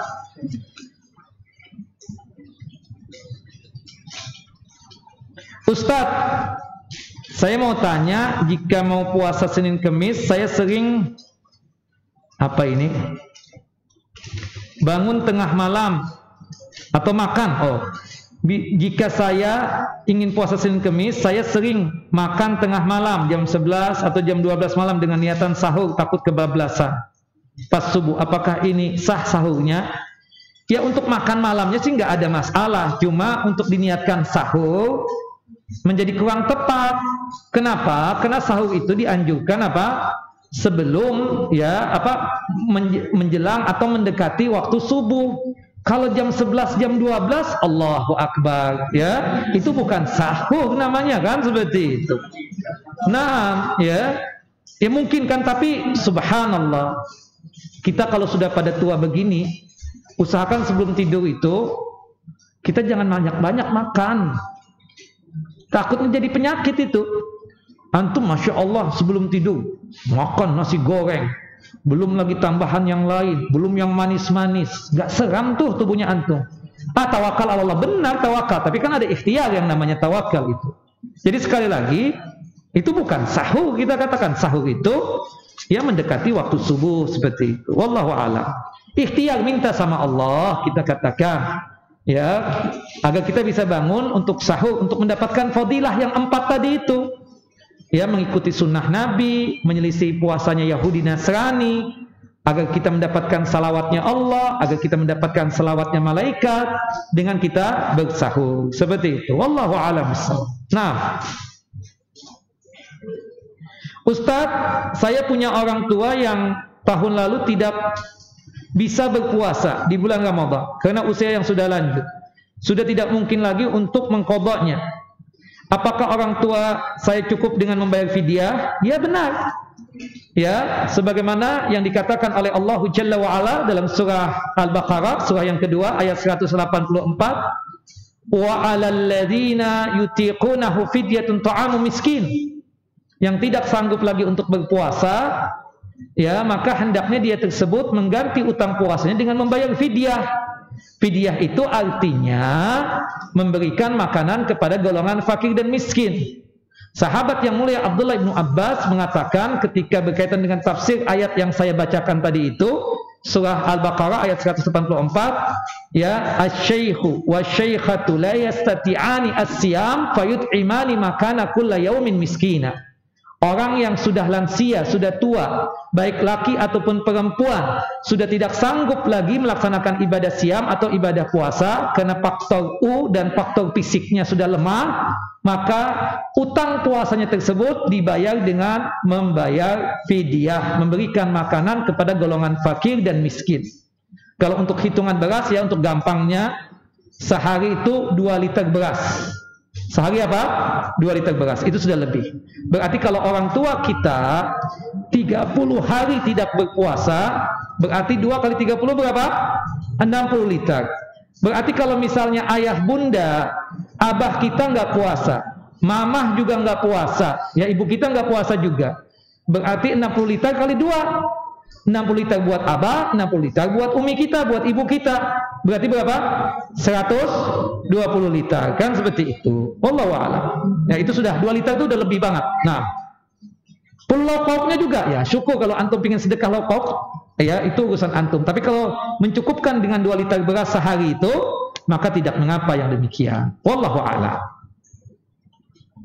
Ya, jadi orang tua yang sudah tidak sanggup lagi itu ada rukhsah, ada keringanan ya. Ada 4 golongan yang diizinkan oleh Allah dan Rasulnya untuk tidak berpuasa tapi mengganti dengan membayar fidyah atau memberikan makanan kepada golongan fakir dan miskin. 4 golongan itu sebagai berikut. Yang pertama, orang sakit permanen, sakitnya menahun. Kapan sembuh wallahu a'lam, hanya Allah yang tahu. Ya, jelas.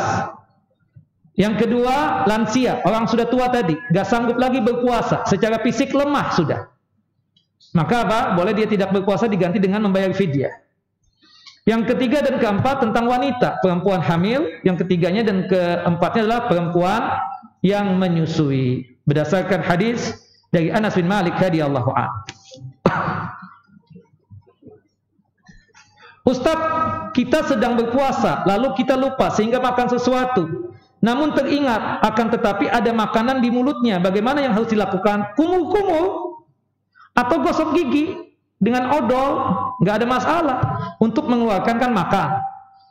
Kebetulan gigi kita tuh agak renggang sedikit, yang apa namanya bekas daging rendang atau daging ayam nyangkut di situ. Pas ingat lagi enak, gitu kan seperti itu.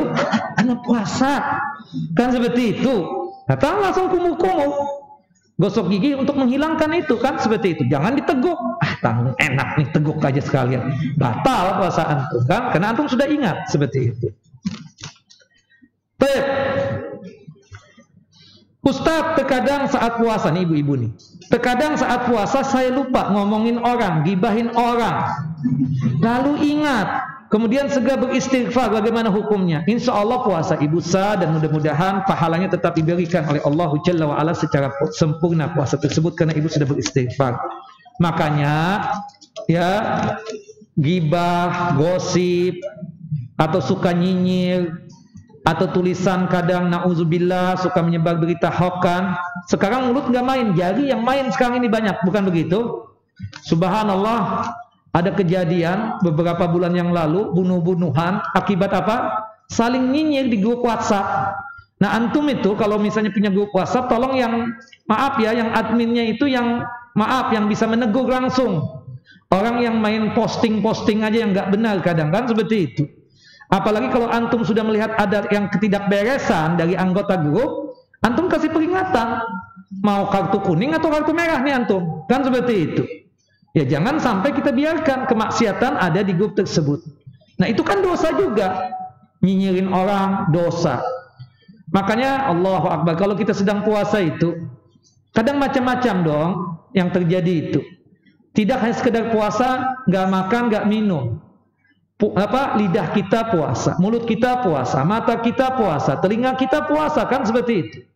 Kalau cuma sekedar puasanya menahan dahaga dan lapar doang, subhanallah nggak dapat apa-apa, kecuali cuma sekedar ya itu saja, menahan lapar dan dahaga saja, pahalanya nggak dapat, kan rugi. Rubbas shaim ya lam yajid min siyamihi ila jual atas. Betapa banyaknya orang berpuasa tapi yang dia dapatkan cuma sekedar apa? Lapar dan haus saja. Kenapa? Matanya nggak puasa, telinga nggak puasa. Subhanallah puasa katanya, tapi dari pagi sampai maghrib nonton film aja isinya. Apaan antum ini? nggak ada digunakan. Ada lagi puasa katanya, main game seharian, di kamar aja ngeram, kayak ayam mau bertelur begitu. Sebelum maghrib baru keluar dari rumah, dari kamar. Nauzubillah. Nah ini kerugian yang ada. Atau diisi dengan tidur aja. Kita ketok-ketok, kenapa tidur udah seharian, pagi sampai sore, daripada ngomongin orang. Benar sih alasannya. Daripada lihat macam-macam, ya, daripada dengar macam-macam kata dia. Secara alasan benar, tapi salah gitu loh. Kenapa salah? Karena dia mengatakan betapa banyaknya fadilah dari bulan Ramadan tersebut yang dia tinggalkan. Dan hadis tentang masalah naumus shaim ibadah, tidurnya yang berpuasa itu ibadah, ini hadis dhaif. Tidak bisa untuk kita jadikan sebagai hujjah. Rasulullah itu kalau Ramadan, subhanallah, diisinya dengan apa? Dengan ibadah-ibadah. Salah satunya tadarusul Quran bersama Jibril alaihissalam. Bahkan Rasulullah itu ketika Ramadan datang, itu jarang tidur. Apalagi di 10 hari yang terakhir Ramadan. Ini enggak. Kita iktikaf di masjid, bukan begitu? Cuma sekedar memindahkan kasur yang ada di rumah ke masjid. Yang kita kerjakan di masjid iktikaf itu juga molor, tidur juga. Ya Allah, antum di rumah aja deh kalau begitu. Ngapain pakai ke masjid, pakai iktikaf? Enggak, supaya kelihatan baik aja, Ustaz. Nah ini kan nggak benar, sudah alasannya kan seperti itu. Jadi kalau antum iktikaf itu, tolonglah, ya kan, iktikaf, tapi subhanallah, handphone tetap jalan, WhatsApp sini, WhatsApp situ, dan lain sebagainya. Nih, ramai nih, lagi ramai televisi nih, ya, ini lagi ini, ya Allah ya Rabb, sempat-sempatnya antum kan iktikaf. Iktikaf itu kan maksudnya tujuannya apa? Supaya fokus untuk beribadah dan beramal. Hal-hal dunia itu ditinggalkan. Enggak. Subhanallah, iktikaf masih sibuk dengan laris manis Bang Dedi, dagangan anak online nih, banyak yang pesan nih. Subhanallah, transaksinya di masjid. Kena usubillah, nggak boleh kan transaksi di masjid itu. Nah ini ada beberapa hal lah yang perlu kita ingatkan sama teman-teman itu. Nah, jangan ya. Jadi subhanallah, puasa, tapi yang lainnya nggak puasa. Ini ya, nauzubillah ya, jangan.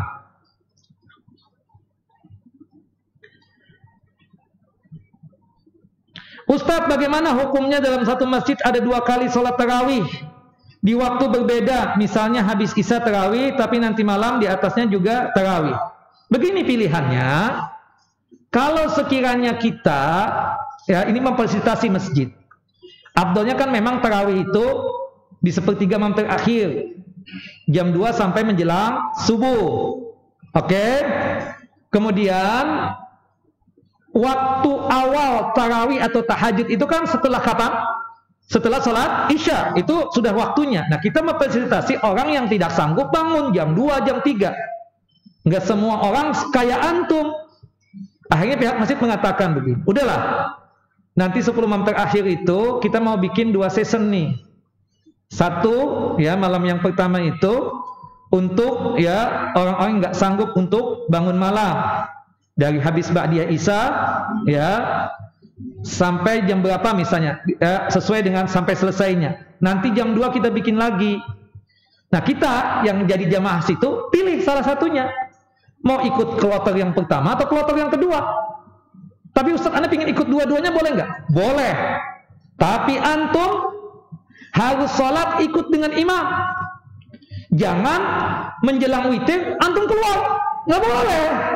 Loh, kan Ustadz witir sebagai penutup. Iya benar, tapi caranya seperti ini. Antum ikut saja dengan imam yang sholat witir, tapi antum niatan genap.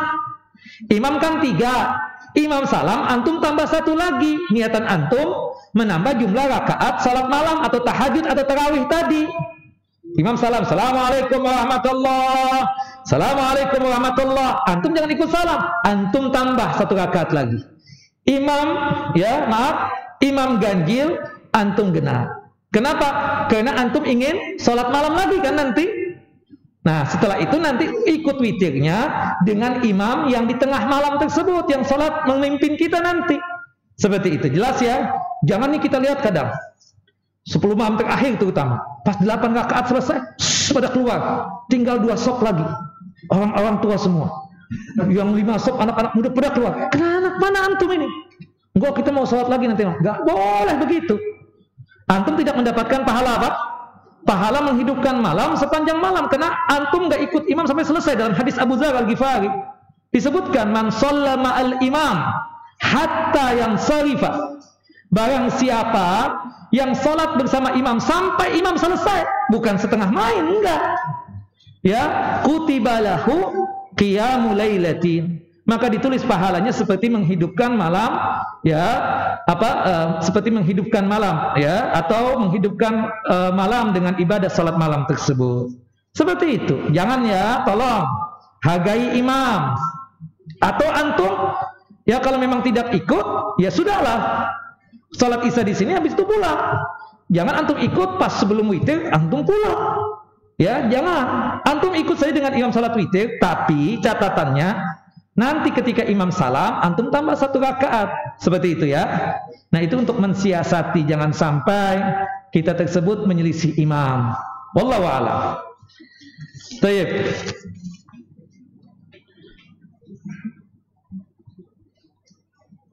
Ustadz, yang dilakukan bagi wanita hamil atau menyusui meninggalkan puasa Ramadan karena dikhawatir membahayakan buat si janin dan anak, apa yang harus dia lakukan? Mengqadha puasa atau bayar fidyah? Cukup bayar fidyah saja.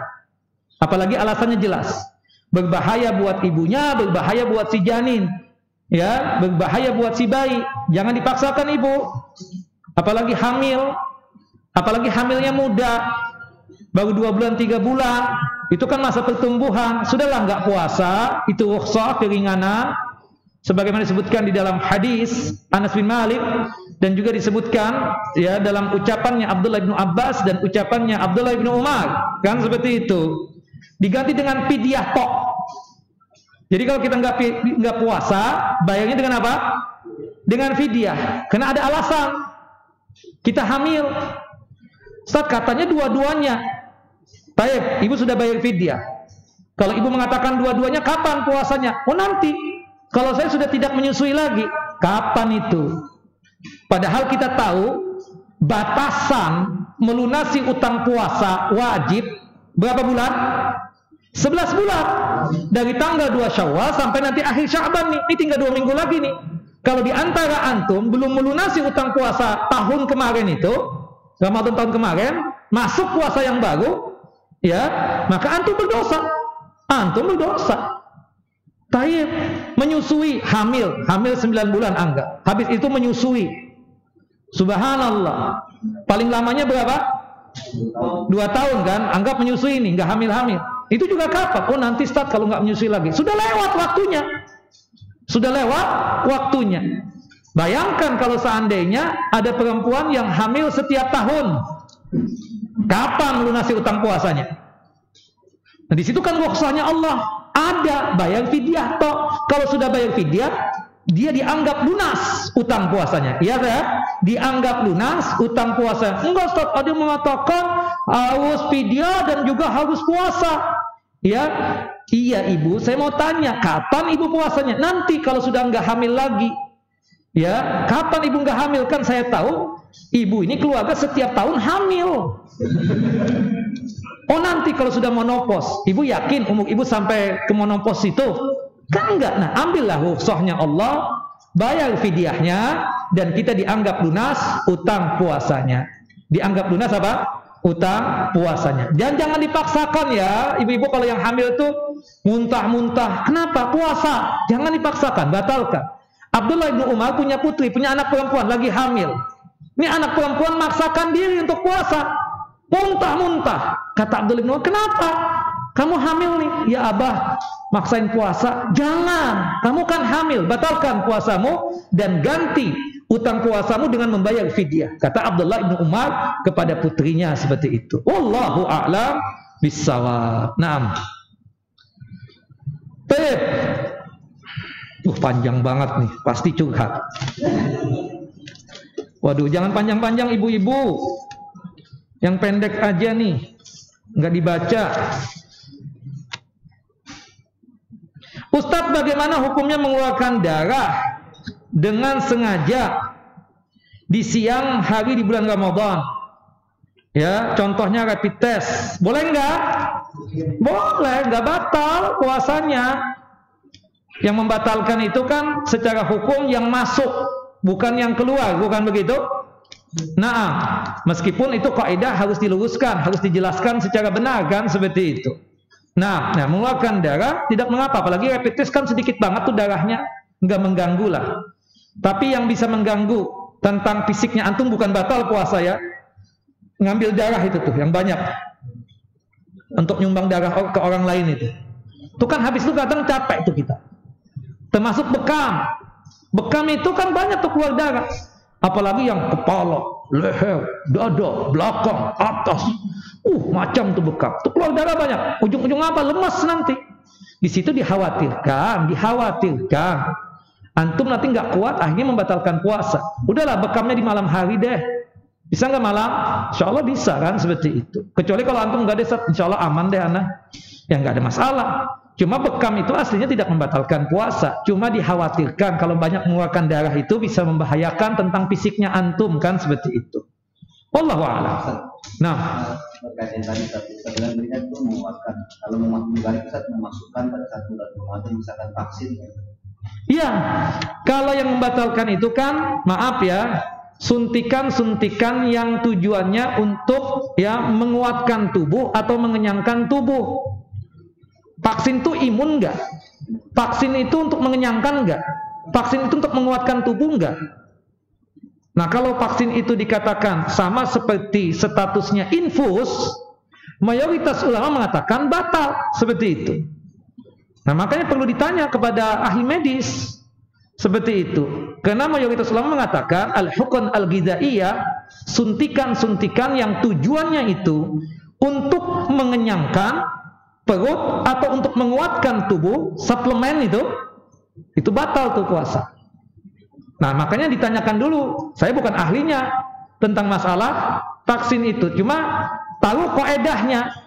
Kalau suntikan yang sifatnya cuma sekedar obat, penangkal doang tuh kan vaksin, penangkal agar penyakit nggak sampai kepada kita sebagai wujud ikhtiar. Monggo silahkan. Tapi ternyata Ustaz ada imunnya di situ, ada vitaminnya, ada suplemennya. Kita jaga-jaga deh. Vaksinnya malam aja, Pak. Bisa dong? Suntiknya malam aja udah. Boleh dong? Malam. Antum fasilitasi deh buat di masjid sini. Om Deddy, ya, Pak Deddy. Bisa dong malam aja kita vaksinnya nanti. Vaksin kedua nanti pas vaksin kedua, oke lah. Nggak bisa malam tuh. Antum tanyalah, tanya sama ahli medis. Saya nggak tahu, bukan ahlinya saya itu.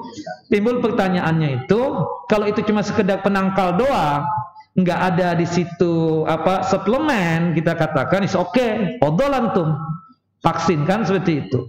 Tapi kalau sekiranya itu maaf ada imunnya, ada suplemennya, ada hal yang mengenyangkan buat tubuh. Nah, ini saya mengambil ya mayoritas ulama. Ini kaidah dari mayoritas ulama. Suntikan-suntikan yang tujuannya tersebut untuk makanan atau untuk suplemen yang tujuannya itu untuk menguatkan fisik dan menguatkan tubuh seperti infus, itu batal puasanya. Itu menurut siapa? Mayoritas ulama. Ya, mudah-mudahan itu cuma sekedar penangkal doang kan, ikhtiarnya kita. Kalau cuma sekedar penangkal doang agar jangan sampai terkena penyakit, misalnya penyakit COVID, ya bismillah, nggak apa-apa antum ya vaksin seperti itu. Makanya keluar daripada perdebatan ini kita katakan tanya sama ahli medisnya, gimana? Kalau enggak itu memang suplemen imun dan macam-macam sudah. Bahaya dong buat puasa saya. Gimana Pak? Kalau kita malam aja pas buka puasa kita vaksin. Kan itu ada solusi dong seperti itu. Nah, jadi ini kan solusinya kan ada kan seperti itu. Kayak antum kan suami istri, sementara waktu nggak boleh kan? Bukan istri antum haram enggak? Sama dengan vaksin tadi bukan haram enggak? Tapi kita tunda aja kalau memang kenyataannya itu suplemen. Kalau kenyataannya itu memang imun. Kalau kenyataannya itu untuk menguatkan fisik atau mengenyangkan perut. Nah, kita mengambil mayoritas ulama pendapat hati-hati. Tapi kalau itu cuma sekedar penangkal doang dan ahli medis bisa memastikan itu, ya khalas, kita vaksin deh hatta puasa. Kan seperti itu. Wallahu a'lam. Nah, jadi tanyakanlah kepada ahlinya tentang masalah itu. Wallahu a'lam. Saya menghukumi secara hukum umum saja, ya, sesuai dengan apa yang dikatakan oleh mayoritas ulama. Makanya suntik yang bukan kaitannya dengan vitamin, bukan berkaitan dengan suplemen, kita suntik sedang puasa boleh enggak? Boleh. Tidak mengapa yang demikian. Nah, baik. Ustaz, nih ibu-ibu nih, dokter kandungan menyarankan agar saya tidak berpuasa ya kepada seorang wanita yang sedang hamil pertama dengan alasan usia kehamilan masih muda. Benar. Ya, ibu kalau hamil masih muda itu rentan banget. Apalagi ibu, maaf ya, aktif bergerak. Makanya orang yang baru hamil pertama itu disarankan, dinasihatkan oleh para dokter itu ya untuk bed rest. Ya, apa istilahnya bed rest itu apa? Istirahat total. Ya, nanti kalau sudah kuat, baru deh termasuk masalah puasa. Dan juga ada kekhawatiran. Ada kekhawatiran, kita takut nih si bayi. Mungkin kalau ibu bisa lihat, oh saya kondisi begini-gini. Ini si jabang bayi yang kesian. Itu kan masa pertumbuhan. Ya, 4 bulan ke bawah itu masa pertumbuhan. Tolonglah. Ya udah nasihat dokter itu jalankan. Ibu tidak puasa, nanti bayar dengan apa? Dengan fidyah. Ya, bayar ya dengan fidyah, memberikan makanan kepada golongan fakir dan miskin. Ustaz, habis sahur, kemudian tertidur hingga tak mengerjakan salat subuh karena bangunnya kesiangan. Nah ini yakin nih, sahurnya jam 2 nih. Janganlah. Gimana Ustaz kalau sahur kelewatan? Ya tetap puasa. Karena antum kan malam hari sudah niat. Besok mau puasa kan seperti itu. Nah puasa. Ya adapun ketiduran misalnya ya salat ya kata Rasulullah, man nama an salatin falyusalliha idza qama. Barang siapa yang tertidur akan salatnya seperti misalnya kebablasan salat subuh, maka salatlah ketika dia bangun. Wallahu a'lam. Ya.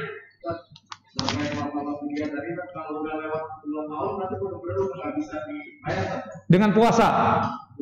Dengan puasa enggak, kalau sudah bayar fidyah selesai. Sudah lunas tuh utang puasa itu perempuan. Iya. Kalau lewat 2 tahun kan masa pembayaran utang puasa berapa bulan tadi? 11 bulan dari tanggal 2 Syawal sampai akhir Sya'ban, bukan begitu? Antum sengaja gampang deh, nanti aja deh bayarnya. Masuk Ramadan yang baru nih 2 minggu lagi nih. Antum belum bayar, dosa besar gitu. Solusinya antum bayar utang puasa. Lah iya dong, sekarang antum punya utang puasa seminggu. Oh kalau yang itu masa lalu antum itu. Cukup dengan bertobat, taubatan nasuha. Itu kan masa lalu kayak antum. Ustaz, ana dulu Ustaz preman Ustaz. Ya, malak-malakin orang. Ya, begal Ustaz, begal. Gak bisa lihat orang motornya bagus langsung diambil misalnya, tapi alhamdulillah udah tobat Ustaz, hidayah. Nah dulu Ustaz, 20 tahun yang lalu itu anak nggak puasa, nggak sholat. Gimana Ustaz taubatnya? Anak perlu bayar nggak tuh sholat sama puasa? Pendapat yang rajih, pendapat yang benar, antum cukup dengan taubatan nasuha. Antum sudah taubat, sudah Ustaz, ya Allah ampun, na'udzubillah kalau terjadi masa lalu yang 20 tahun itu. Sudah cukup dengan taubatan nasuha, tinggal antum tambah dengan salat-salat sunnah, kalau antum mampu, atau puasa-puasa sunnah. Apalagi antum tidak tahu hitungannya berapa ya utang puasa dulu. Nah itu nggak tahu, udah cukup dengan apa? Taubatan nasuha. Jelas apa? Seperti itu. Nah, baik, cukup ya. Asal kapan nih?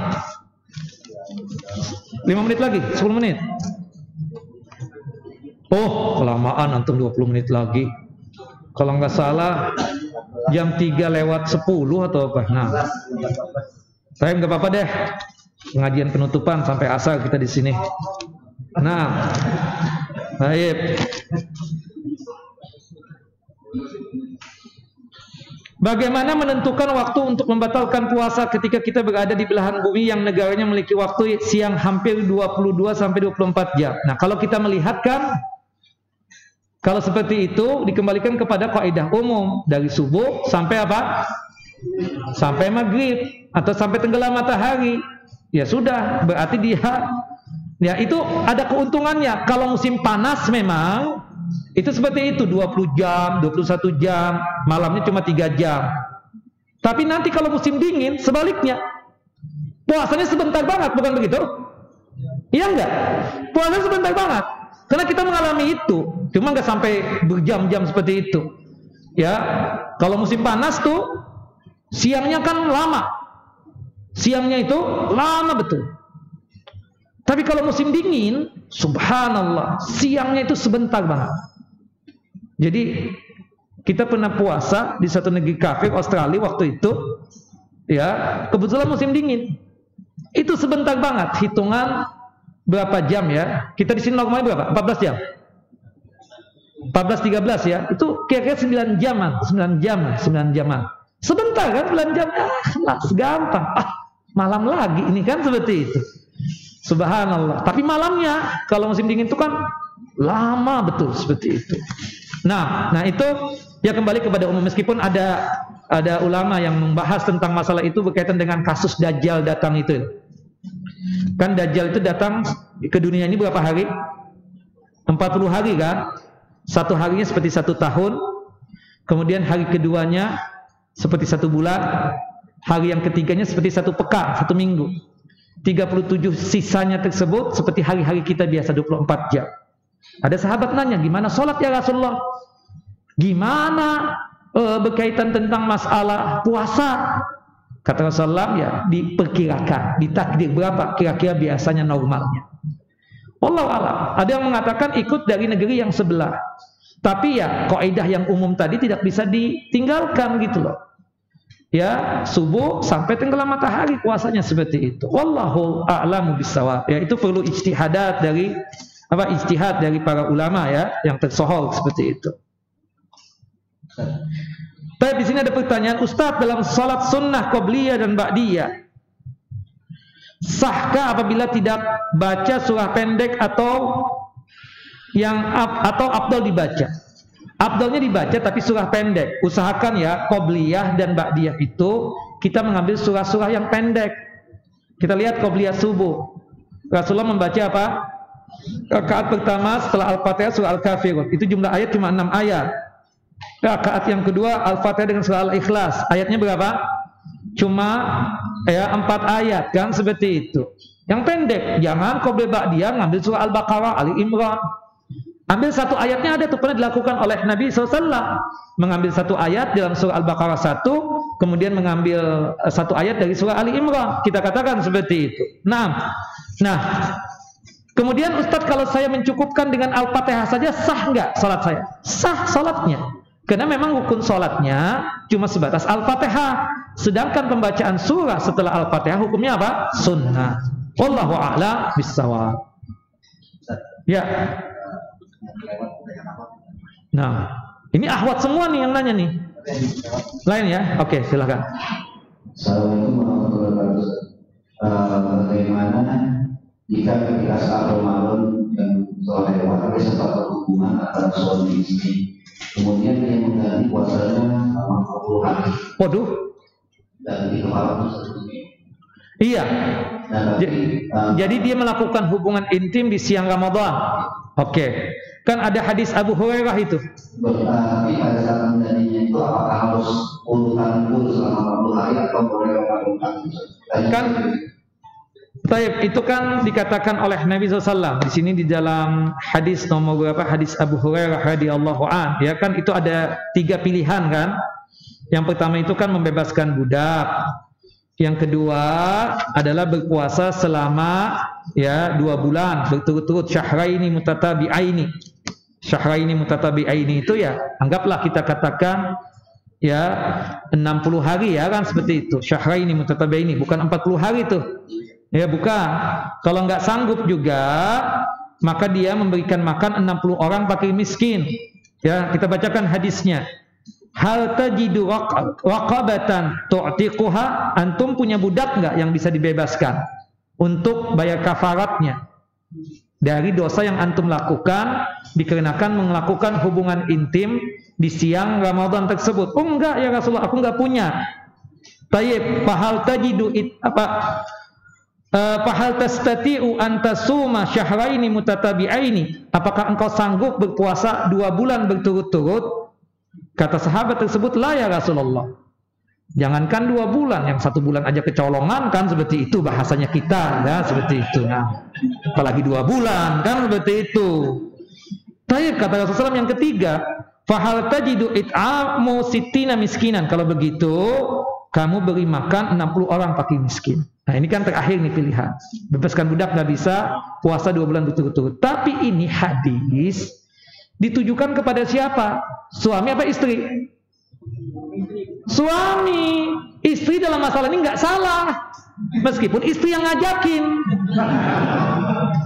Oh, zaman sekarang istri yang ngajakin. Suami malah ya apa namanya itu? Ya susah lah ya kan untuk menceritakan di sini kan seperti itu. Nah, tetap antum yang salah meskipun istri yang ngajakin. Tetap antum yang salah sebagai laki-laki. Nah, suami istri nggak pernah Rasul mengatakan kamu puasa, istri kamu puasa juga, kan nggak ada. Kan seperti itu. Kamu bebaskan budak, istri kamu juga bebaskan, dua dong. Kan enggak. Jadi kita katakan kesimpulannya yang salah di situ hanya suami, yang terkena kafarat cuma suami. Suaminya dan istrinya tadi, suami bayar utang puasa qadha karena 1 hari melakukan itu, kan seperti itu. 1 hari melakukan itu. Kenapa? Maksudnya urutnya puasanya. Puasanya harus urut kecuali ada uzur, sakit misalnya, atau safar. Maka boleh nanti ketika dia sudah sembuh lanjutkan. Tapi kalau misalnya dia safar kembali lagi mukim, lanjutkan. Tidak mesti harus berurutan yang seperti itu. Kalau ada uzur, misalnya sudah 30 hari misalnya, nggak ada yang mengatakan, oh kalau misalnya diulangi lagi dari awal, kan enggak. Kan ada orang uzur sakit misalnya, kan nggak mungkin lah, kan seperti itu. Makanya pilihan yang terakhir itu yang paling enak, memberikan makan 60 orang fakir miskin, seperti itu. Memberikan makan 60 orang fakir miskin, ya. Faman lam yajid, ya, faman lam yajid fasiyamu syahraini mutatabi'aini la yatakhallahuma fitrun illa li udrin kama radin wa nahwi. Nah, di sini barang siapa, ini kata ulama, barang siapa yang tidak sanggup membebaskan budak, maka dia berpuasa selama 2 bulan berturut-turut. Tidak boleh ada kekosongan tuh, artinya berurutan. Kecuali jika ada uzur seperti sakit, termasuk juga ketika safar juga kan seperti itu, termasuk uzur, maka tidak mengapa yang demikian. Wallahu a'lam. Fa illam yastati fa it'amu sittina miskinan. Kalau enggak sanggup juga berpuasa 2 bulan berturut-turut, maka dia memberikan makan 60 orang fakir miskin. Belilah nasi kotak 60 kotak, kasihkan kepada 60 orang fakir miskin, seperti itu. Ya. Nah, di sini istrinya cuma bayar apa? Bayar qadha puasanya saja.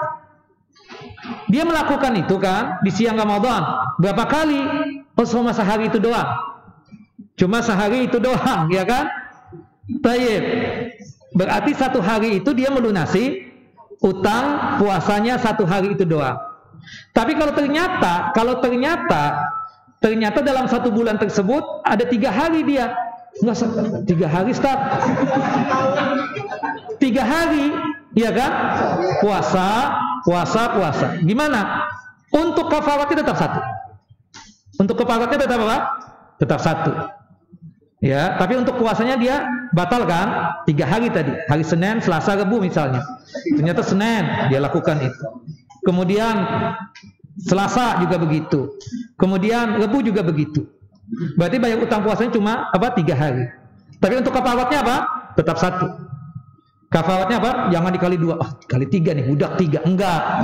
Puasa ya 2 bulan kali 3 6 bulan. Oh, bengek dia. Atau 60 kali 3 fakir miskin, ya enggak begitu. Pertanyaan, ternyata dalam 1 hari itu dia melakukan itu 3 kali kayak minum obat. Gimana? Apakah dia melunasi misalnya 1 hari sih Ustaz, cuma dalam 1 hari itu 3 kali kita melakukan itu. Apakah dia bayar 3 kali puasa atau cukup 1 hari puasa saja? 1 hari puasa saja. Nah, antum kan kadang sebagai laki-laki, berhubung kita sudah batal juga ini. Kan begitu kadang. Jangan begitu juga ya, berhubung kita sudah batal juga, ayo udah. Nah, pertanyaannya, kalau memang ya udah sudah batal juga.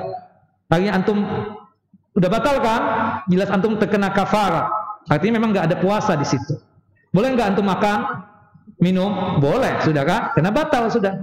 Nah ternyata habis makan minum, antum ingin melakukan itu lagi.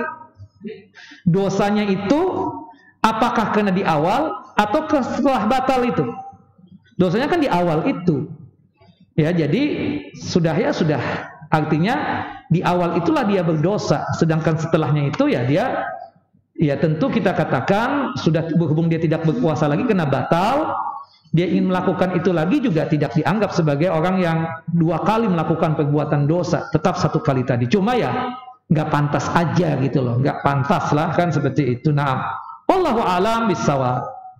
Cukup. Ya, ini kira yang bisa disampaikan pada kesempatan kali ini. Ya, jadi sekali lagi yang bayar kafarat siapa? Suaminya. Meskipun yang ngajak siapa? Istrinya. Yang dosa itu, yang apa? Dosa dua-duanya sih ya. Cuma kita katakan yang mengajak itu, yang terkena kafarat, yang bayar denda itu hanya siapa? Suaminya. Wallahu a'lamu bissawab. Terakhir pertanyaan. Ternyata orang miskin nih yang melakukan itu. Nggak ada fulus, nggak ada apa. Kan ini sahabat nanya kan tadi, ya Rasulullah ngasih 60 orang fakir miskin, mereka yang biasa ngasih aneh, mana nggak ada. Akhirnya kan Rasulullah masuk ke rumah, membawa sekeranjang kurma. Nih deh, kasihkan orang-orang fakir miskin yang ada di Madinah. Kan sahabat tuh ngomong lagi, ya Rasulullah, ini orang-orang yang ada di Madinah tuh biasa ngasih anak. Masa sekarang aneh yang ngasih dia? Rasulullah kan tertawa tuh. Ya, subhanallah, kata Rasul, udah deh ambil nih makanan, kasih makan buat anak istrimu. Nah, ini kasus kan. Ya, banyak orang yang nggak paham ya, subhanallah. Kefakiran itu memang dekat dengan apa? Kejahilan. Bukan begitu? Itu yang dikatakan oleh Ali bin Abi Thalib radhiyallahu anhu. Selain kejahilan juga kekufuran kan seperti itu. Banyak nggak tahu hukum. Siang-siang melakukan itu, istrinya melakukan juga, suaminya juga seperti itu. Disuruh bayar, nggak ada kemampuan. Apakah dia terbebas lepas? Sudah dianggap apa? Sudah uzur nih, sudah. Ataukah dia harus mencari orang? Sebagian orang mengatakan dia harus cari orang yang bisa membayarkan, menanggung. Dia datang, curhat, Ustaz, anak nggak ada, ini Ustaz untuk bayar. Antum coba datang ke Pak Dedi orangnya Masya Allah tuh. Kalau ada keluh kesah begini biasanya dia langsung bayarkan. Ini orang datang kepada Bang Dedi ini atau Pak Dedi ini. Kan seperti itu. Akhirnya udah anak yang bayar. 60 orang fakir miskin, kita beli makanan, kita sedekahkan. Nah itu yang pertama yang harus dilakukan dia. Tapi ternyata tidak ada yang mau membantu, gimana? Ya sudah. Wafi al-qalam kita katakan, cukup dia bertaubat. Taubatan nasuha, dia bertaubat taubatan nasuha, seperti itu, minta ampun kepada Allah Jalla wa Ala, dan tidak ada tanggungan karena ketidakmampuan dia tadi itu. Wallahu a'lamu bis-shawab. Wa sallallahu nabiyana Muhammad wa ala ali Muhammad kama shallaita ala Ibrahim wa ala ali Ibrahim innaka Hamidun Majid. Allahumma barik ala Muhammad wa ala ali Muhammad kama barakta ala Ibrahim wa ala ali Ibrahim innaka Hamidun Majid. Subhanakallahumma wa bihamdika asyhadu an la ilaha illa anta astaghfiruka wa atubu ilaik. Wassalamualaikum warahmatullahi wabarakatuh.